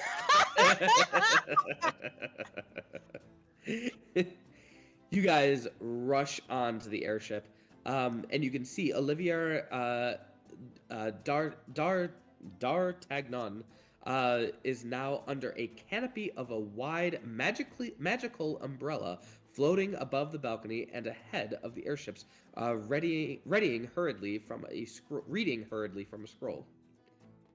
Welcome, heroes! Welcome, champions! Welcome, honored guests! Sorry about the rockfall. We're competing at the race of ascension, blah blah blah. Within the Bransolfulf, you will encounter certain death at every turn, etc., etc. Puzzles could warp your mind. Yes, redundant. But there will be marvelous prizes as well. Yada yada. And the winners will be. There is a crash as a massive block of earth slams into the airship directly beside yours. The other airships start speeding away from the balcony. You see Sasha Hagatter at the helm of her airship as she blows you all a kiss as her ship starts to soar ahead. Go! Iris shouts, go! Sweet, let's go. Quick question: did we get a long rest from the feast? Yes, you do. Yeah. You absolutely do. Cool. Okay. Kaelor gets strapped in. We start going. Hit the boost. Hit the nitro. You guys see an intense, what do you call it? Race? Rocks falling Uh-huh. all around you. And so, let me see. It doesn't have an initiative count. So it's just going to happen. Here we go. So whatever happens, you have a round, I'm going to say a round, to, what do you call it? Get rid of it. So here we go. Who wants to roll a d6? Sporelina, you're talking a lot. Roll a d6. Get rid of it. Get rid of what? The stuff that's falling on us? A drizzle of magma from a passing piece of earthberg, which has set fire to one of the ship's main sails. The party should find a way to stop the fire before it spreads to the entire ship. So magma has fallen onto one of your main sails, and you need to put out the fire now. Okay. All of you Control may water? participate. You all have one turn. I control water and I blast it out. All right. What kind of a spell is that? A transmutation spell? Like level spell. Oh. It is 4th level. 4th level. All right. Let me put you. So first off, who is taking the helm and who is putting on the arcane harness that will control the ship? I mean, I thought we decided Kaelor was doing it. Are you saying he's not allowed to? You can do whatever you want. Yeah, just we don't know what roles are going to be associated with this, so it's a gamble. Sure. Let's put Kaelor in the harness. It looks like people with really good persuasion and wisdom will succeed well. I will jump in the harness then. Okay. We'll put you right there. All right. Sporelina, you cast the control water to put out most of the flames. Kertz, roll a d6.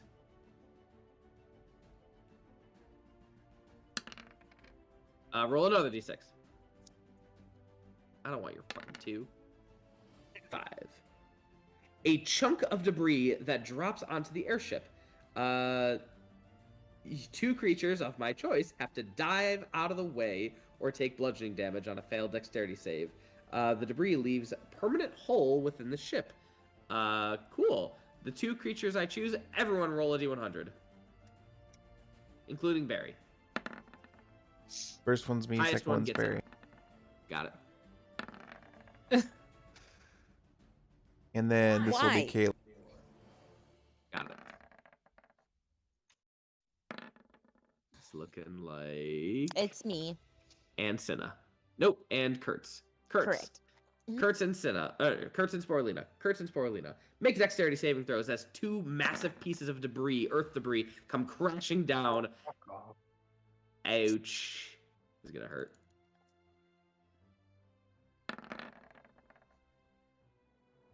Sporelina, you save, luckily enough. Kertz, you do not. You take the full brunt of 36 points of damage, and the hull of the ship also takes 36 points of damage.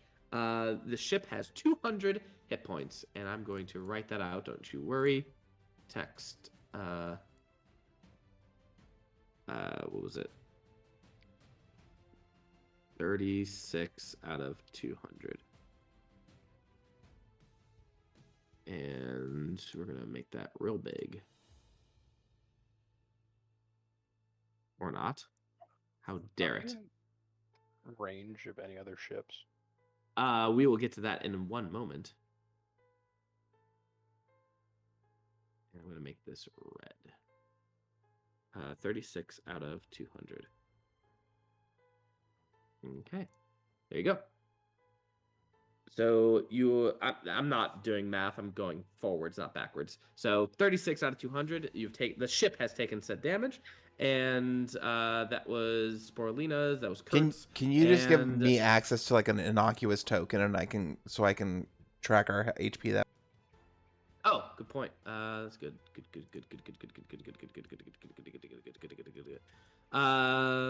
This one, why not? And who's it going to be? It's going to be a party token that you all have access to. Beautiful, thank you. I'm just going to take this and negate it. All right. And last one, Cinna. Roll a d6. This will be your last one. A 1. Falling rocks that might batter the helm. You should veer starboard or port, or a different solution that you can choose. The ship might be damaged beyond repair. Cool.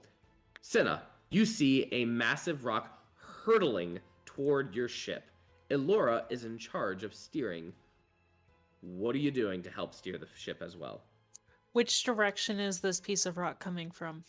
The starboard side. I don't fucking know. The left. Okay, so it's coming from port side. Sure. Port has 4 letters. Left has 4 letters. That's how you remember. Or Oh. there's always a little port left.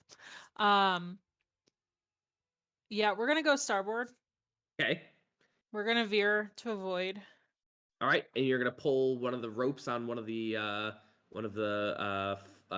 sails in order to like get you to veer even more with Elora's help. Sure. All right, this is going to be arcane harness. This is gonna be Elora.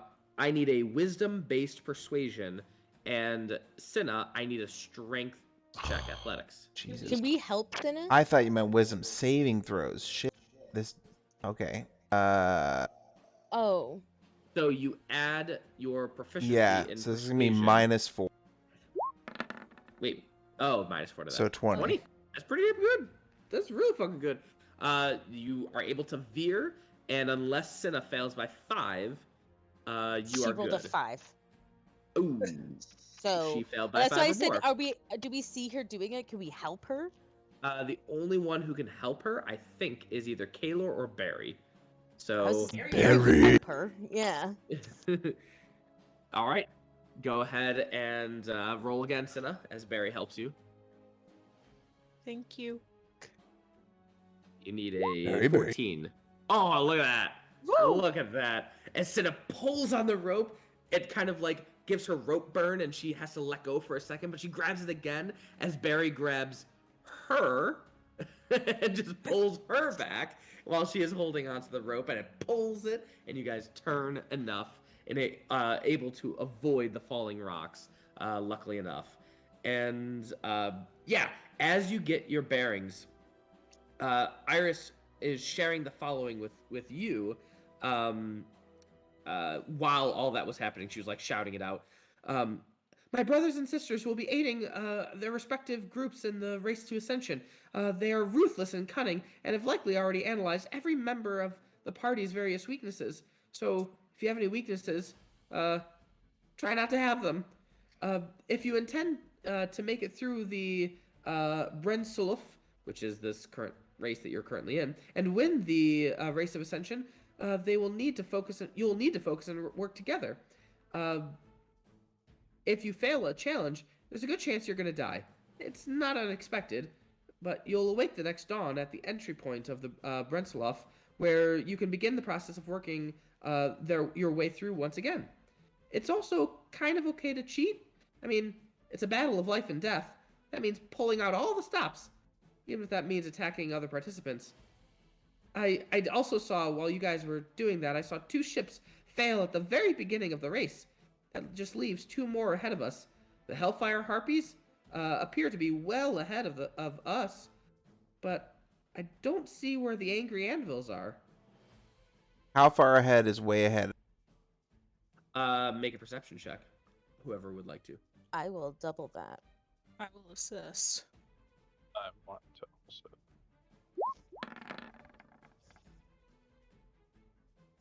All right. Ooh, Kertz and Sporelina. With that perception check, you gauge that they're probably through the clouds, a solid like 700, 800 feet away.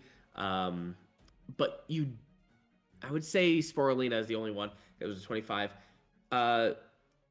Sporelina, you see something above you, and you thought it was another Earthberg above you that kind of blots out the sun. But then you hear a primal scream followed by a loud crash as a dwarf in minimal armor, air surfing on a spiked shield, slams into your airship's deck, crashing through it and into the lower level. Angry Anvils forever! The dwarf yells as you notice 2 more of his kin careening out of the sky from an airship emerging out of the clouds 100 feet above you. As they're flying out of the ship, I'm just gonna. We're going. Okay, so we're going in. Never mind. What do you want to do? Tell me. I want to cast control winds above us and then fly them back. Just off into the abyss. Yeah, just off into the abyss. All right, what's your spell save DC? 20. All right, so first off, that one is staying up there. This guy already crashed through, so he is down beneath the deck. So I'm gonna mark him with a red to show that he is down beneath the deck. He's also raging. Whereas these three are sky surfing, and you what's it called? What's the spell that you're using? Control winds. I'm gonna use gusts. All I think. right. Or which one's better? Yeah, we're gonna use gusts. What level spell is that? I think it's a 5th level spell. 5th level. All right. What's your spell save DC? 20. 20. All right. So this would be a strength saving throw. As they, would it be strength? They're not holding onto anything. It's got to be strength. That's the best thing I got. All right. So then this is a. These are all +8s. 1, 2, 3, and I think they have advantage because they're raging. All right. The natural one. One of them is most certainly. And flies off and is very much dead as it hits an earthberg, and just you see like it go as it goes right through the earthberg, like, and that's like 200 feet of earthberg. It just plowed through, but on the opposite side you can see it is very much unconscious / dead. The other two, however, what's your spell save? I'm sorry, I keep on asking. A 20, so that 8 would 8. fail as well. All right, he is also going to fail, but he doesn't fail by 5 or more, so I'm going to give him a D100 chance. Above a 50, he's going to land haphazardly on your ship and take a lot of damage, or below a 50, fall and never be seen again. He is going to hit down, and he is going to take the full 10d6. And 10d6. And is prone. And is prone. And is he's actually down beneath because he breaks right through the hull. And then this guy is also going to take it. Alright, it's going to be around 31, 33. Alright, and this guy, luckily, he lands in such a way that he doesn't break through. But this is actually Blackroot, as he says, "Alright, here we come." And he is going to roll initiative, so 1, 2. These guys have advantage on their initiatives. 1, 2, 3. So 5 and 17. Oh, I added 2 of them. There we go. 10. And that is a 12. All right. Here we go. And wow, you guys all rolled like shit. Rub it in, Jesse. Where is Cinna? Sorry, I did not. What was your number? It didn't even show up. Oh, it just showed up as 16, so we're good. Yeah. And Kaelor? Oh shit, I totally forgot I was playing him. The Kaelor initiative. 10. Jesus Christ. All right. And he is going to rush over to Cinna. Cinna, he's going to grapple you, or at least try to. Athletics check, contested. Oh God. Really? You have to beat a 21. That would be a fucking Christmas miracle. Do you have any bonuses? Anything you can use? I guess I could use Bardic Inspiration on myself. No, you Technically, can't. with the new 1D&D rules, you can use it as a reaction. And if you want to switch to it, we can switch to it. But now, Bardic Inspiration is now a reaction. No, we'll just stick with what I got. All right. You have been grappled, and Okay. you have been grappled, and he is going to. He already used 5, 10, 15, and he's going to 25, and he can't get any further. But he looks like he's going for the edge of the airship. That's not the guy that hit hard, was it? No, the one that hit hard was this guy over here. okay. He hit real hard. Cinna, you are being dragged towards the edge of the airship. What are you doing? I'm gonna stab him. All right.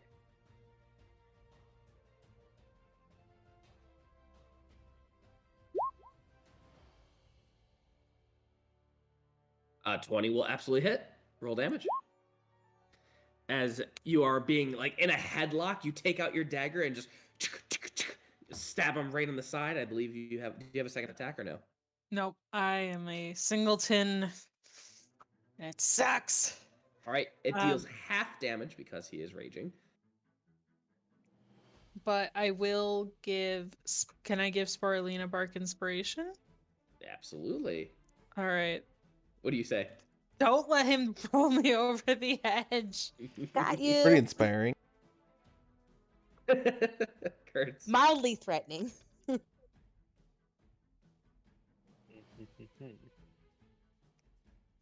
Okay. 5, 10, 15. He's underneath. He's like in a hole. Oh, He's in bummer. a hole. Right. Here, actually, let me. I'm gonna put him like right there, and I'm gonna mark this with like a hole, and then a hole right here as well, and put him on the bottom. There we go. Also, the hull, your hull takes 31 points of damage. So could you mark that on the token, Jeremy? Please? Gotcha. From him hitting it? Yeah, from him hitting it. And I assume if they don't have a ship, they're not in the race anymore. You can look up and you can see the 100-foot rope of their ship up above you, 100 feet. And the ropes are dangling down. So, yeah. And no, you're still in the race. It's just you have to figure out a different way.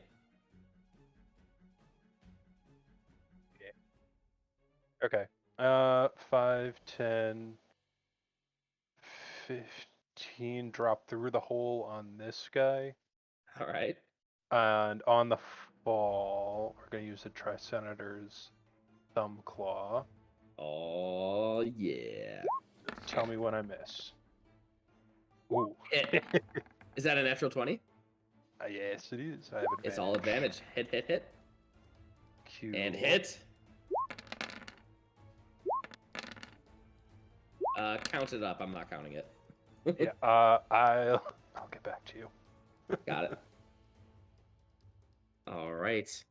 That is this individual's turn who just took all that damage. He is raging, by the way, so if this is physical in nature, he will take half damage. Of the slashing. Of the slashing, yeah. So count up the right, radiant hang on. separately. Yeah, I'll Where have to. I would like to point out that we are still moving forward, correct? Oh, you are definitely moving. Okay, yeah. great. I just wanted to make sure. All right. The angry anvil is going to pop up after being prone and taking the damage from Kertz, and is going to makes 2 heavy club attacks with a +8 to hit. 1, 2. 16 and 24. Did they disappear? 24 hits. Oh, fucking hell. Hang on. 5 + 4 bludgeoning damage, 9 bludgeoning damage, and he is also going to take his spiked shield and bash you with as a bonus action Burnish. with a 17 to hit, which I don't think hits. No. 11, 3, 15, 2. Sorry. Interesting. I missed this. White Hot Rage. As a bonus action, the Angry Anvil can enter a rage as outlined in the Barbarian class. We've already done that. He is raging. Additionally, while raging, the Angry Anvil's body is as hot as a blacksmith's forge. A creature that touches the Angry Anvil or hits it with a melee attack within 5 feet of it takes 1d10 fire damage. That's you! 7 points. You take another 7 points of damage. Cinna, because he is raging and you're in a headlock, you take 8 points of damage from that fire. Piss off, Jesse. Sorry for missing it. I will not miss it again. That was his turn, and it is now Kaelor's turn. Okay. 51 slashing, 47 radiant. 51 halved to 25, and then how much radiant? 47. Ooh, hot damn. All right. Can't have that, can you, buddy? Is he dead? Hold on. Turning page, turning page. He is really hurt. He has 88 hit points, and you just did 72. Noise. Well, so the other ship is 100 feet ahead of us, correct?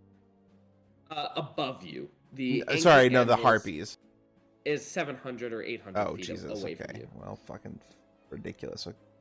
All right. We're gonna go ahead. Oh God, I don't know his spells well enough. All right. So this guy is holding Cinna, correct? Yep, and he looks like he's Yep. about to throw her off. And he hasn't been hurt much, right?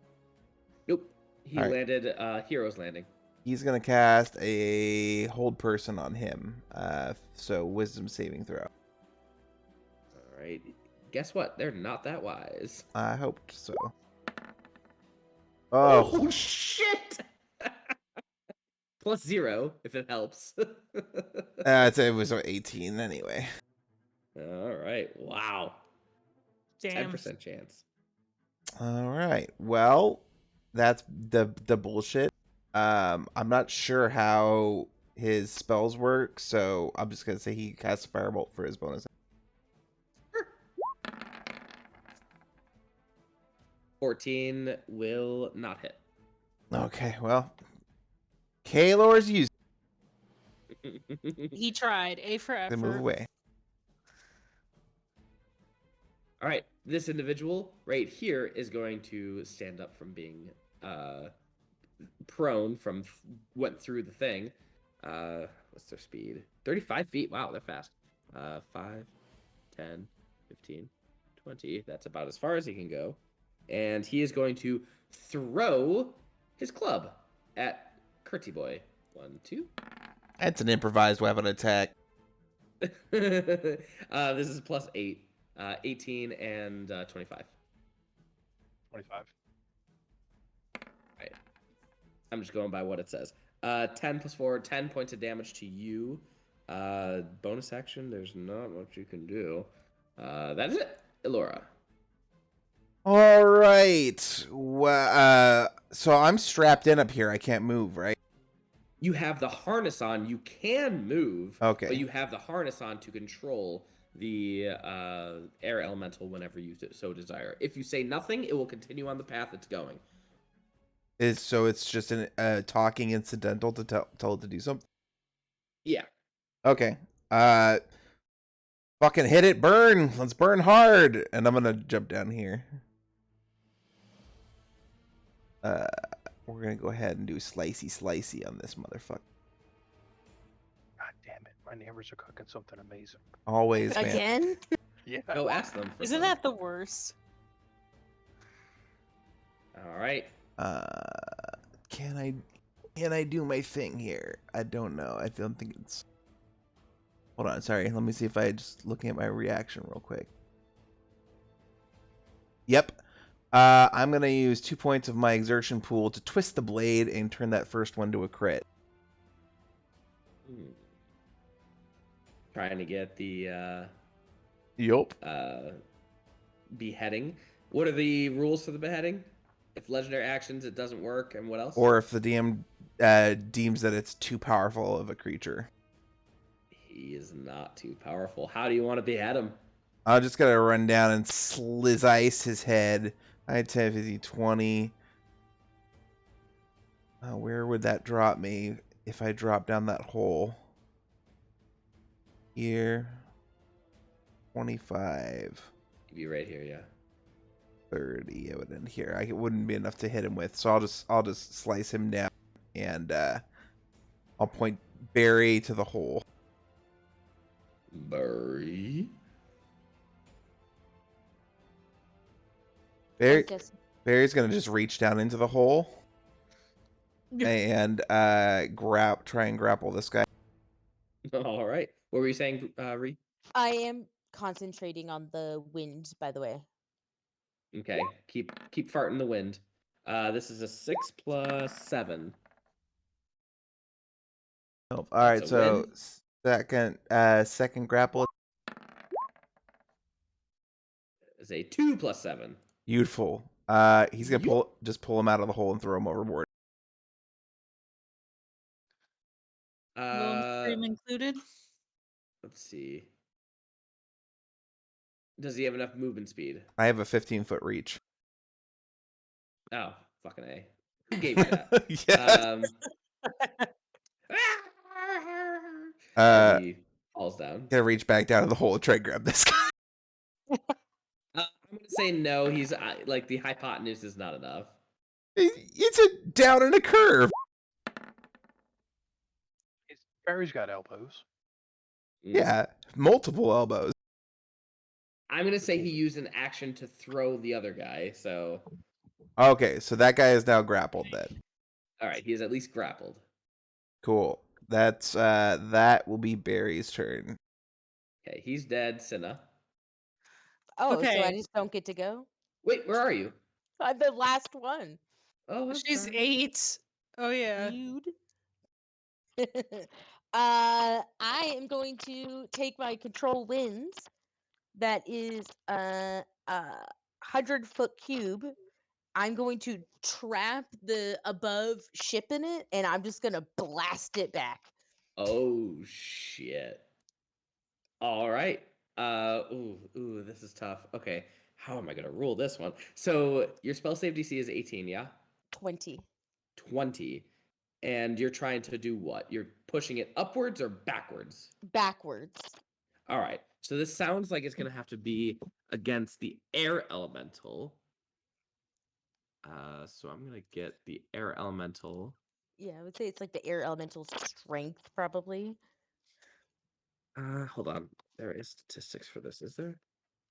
No, Sphinx Gods. There are no statistics for this. All right, cool. We're doing it live. Air elemental. Click on it. Click on it. Damn it. And this is gonna be, yeah, maybe a strength. No, I don't know. Maybe Dex as well. Just like veer into it. It's using its highest stat. It's a +5. Let's see if it works. No. It does not. Bye-bye. You are- How far away can you push it? It's a 100-foot cube, so I'm pushing it 100 feet behind us. Whoosh. And the ropes that were dangling above you are just gone. 100 feet behind you, the ship is now trailing you by about 100 feet above you as well as 100 feet behind you. And the cube's gonna stay on it, which means that it basically, for every step it takes 2. You know what I'm saying? So if it tries So to it's move like trailing. 100 feet, it actually takes 200 feet for it to move that far. Half speed. All right, and then what's your range on this spell? 600. It's going to trail quite far unless you somehow lose your concentration. Okay. And so then it'll probably trail about 600 before you lose your concentration. okay. And then now I can bonus action my caps on me. So I'm now covered in cap. All right. Beauteous. And that's Sporelina's turn. Excellent. That was awesome. All right. Wind, Well, baby. This is. You mean weather? I'm a druid. I got this. all right. Well, I think that is a good place for us to end for tonight. Can I just flavor killing this last dwarf? Yeah, sure. As the arm is like elbowed down into the bottom, Kertz, you see like another arm sort of crack and splinter off the main hulk of it, and it packs some gunpowder into the cannon, and then shoves the dwarf into the cannon and gives you a thumbs up. Oh my god. Nice. Okay. God. And I assume that's Kertz lights exciting. What gives you that impression? Well, that is the end of our session, at least for now. Woo! Mainly just because that's as far as I've read in this adventure, so I should probably read You up don't have on to what's tell happening. anybody that. And just the words FYI. keep moving around. I can't seem to. They don't say what we're saying. Honestly, I downed that bourbon sour like at the beginning of our session, and now I feel fine. So we'll You feel see. good. I feel good. So I feel what you're saying in a is happy place. we're not level 16. Above an 85, I'll allow it. Wow. Son of a bitch.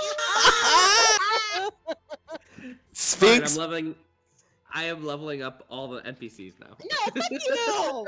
We have the power of the tiny Sphinx on us. Oh, Iris. Oh god. Hell yeah. I Just- do need to make them more powerful. I just Because told otherwise my I'm gonna steamroll. I just told my Saturday group that I was thinking about putting together a new D&D campaign, but I was like, I'm warning you now, it's gonna be a slow level campaign. You ain't gonna be able to bully me into giving you level. Yes, they will. They will always bully No, you no. into it. All right. Well, level up to level 16, you bums, and Heck yeah. we will progress. And once I learn, I mean, I know what's going to happen roughly, but I want to learn the details. And I think I'm going to spice it up a little bit more by making it 10 times harder. Woo. I mean, it's called the Kiln. The Kiln has to be really difficult, right? But yeah, so thank you all for joining. If you like this, please like and subscribe. We'd really appreciate it. And join us on our Discord so you can make fun of us in real time. Other than that, we're out. Good night. Good night. Oh, Jesse, I see that. Oh, let me end the stream.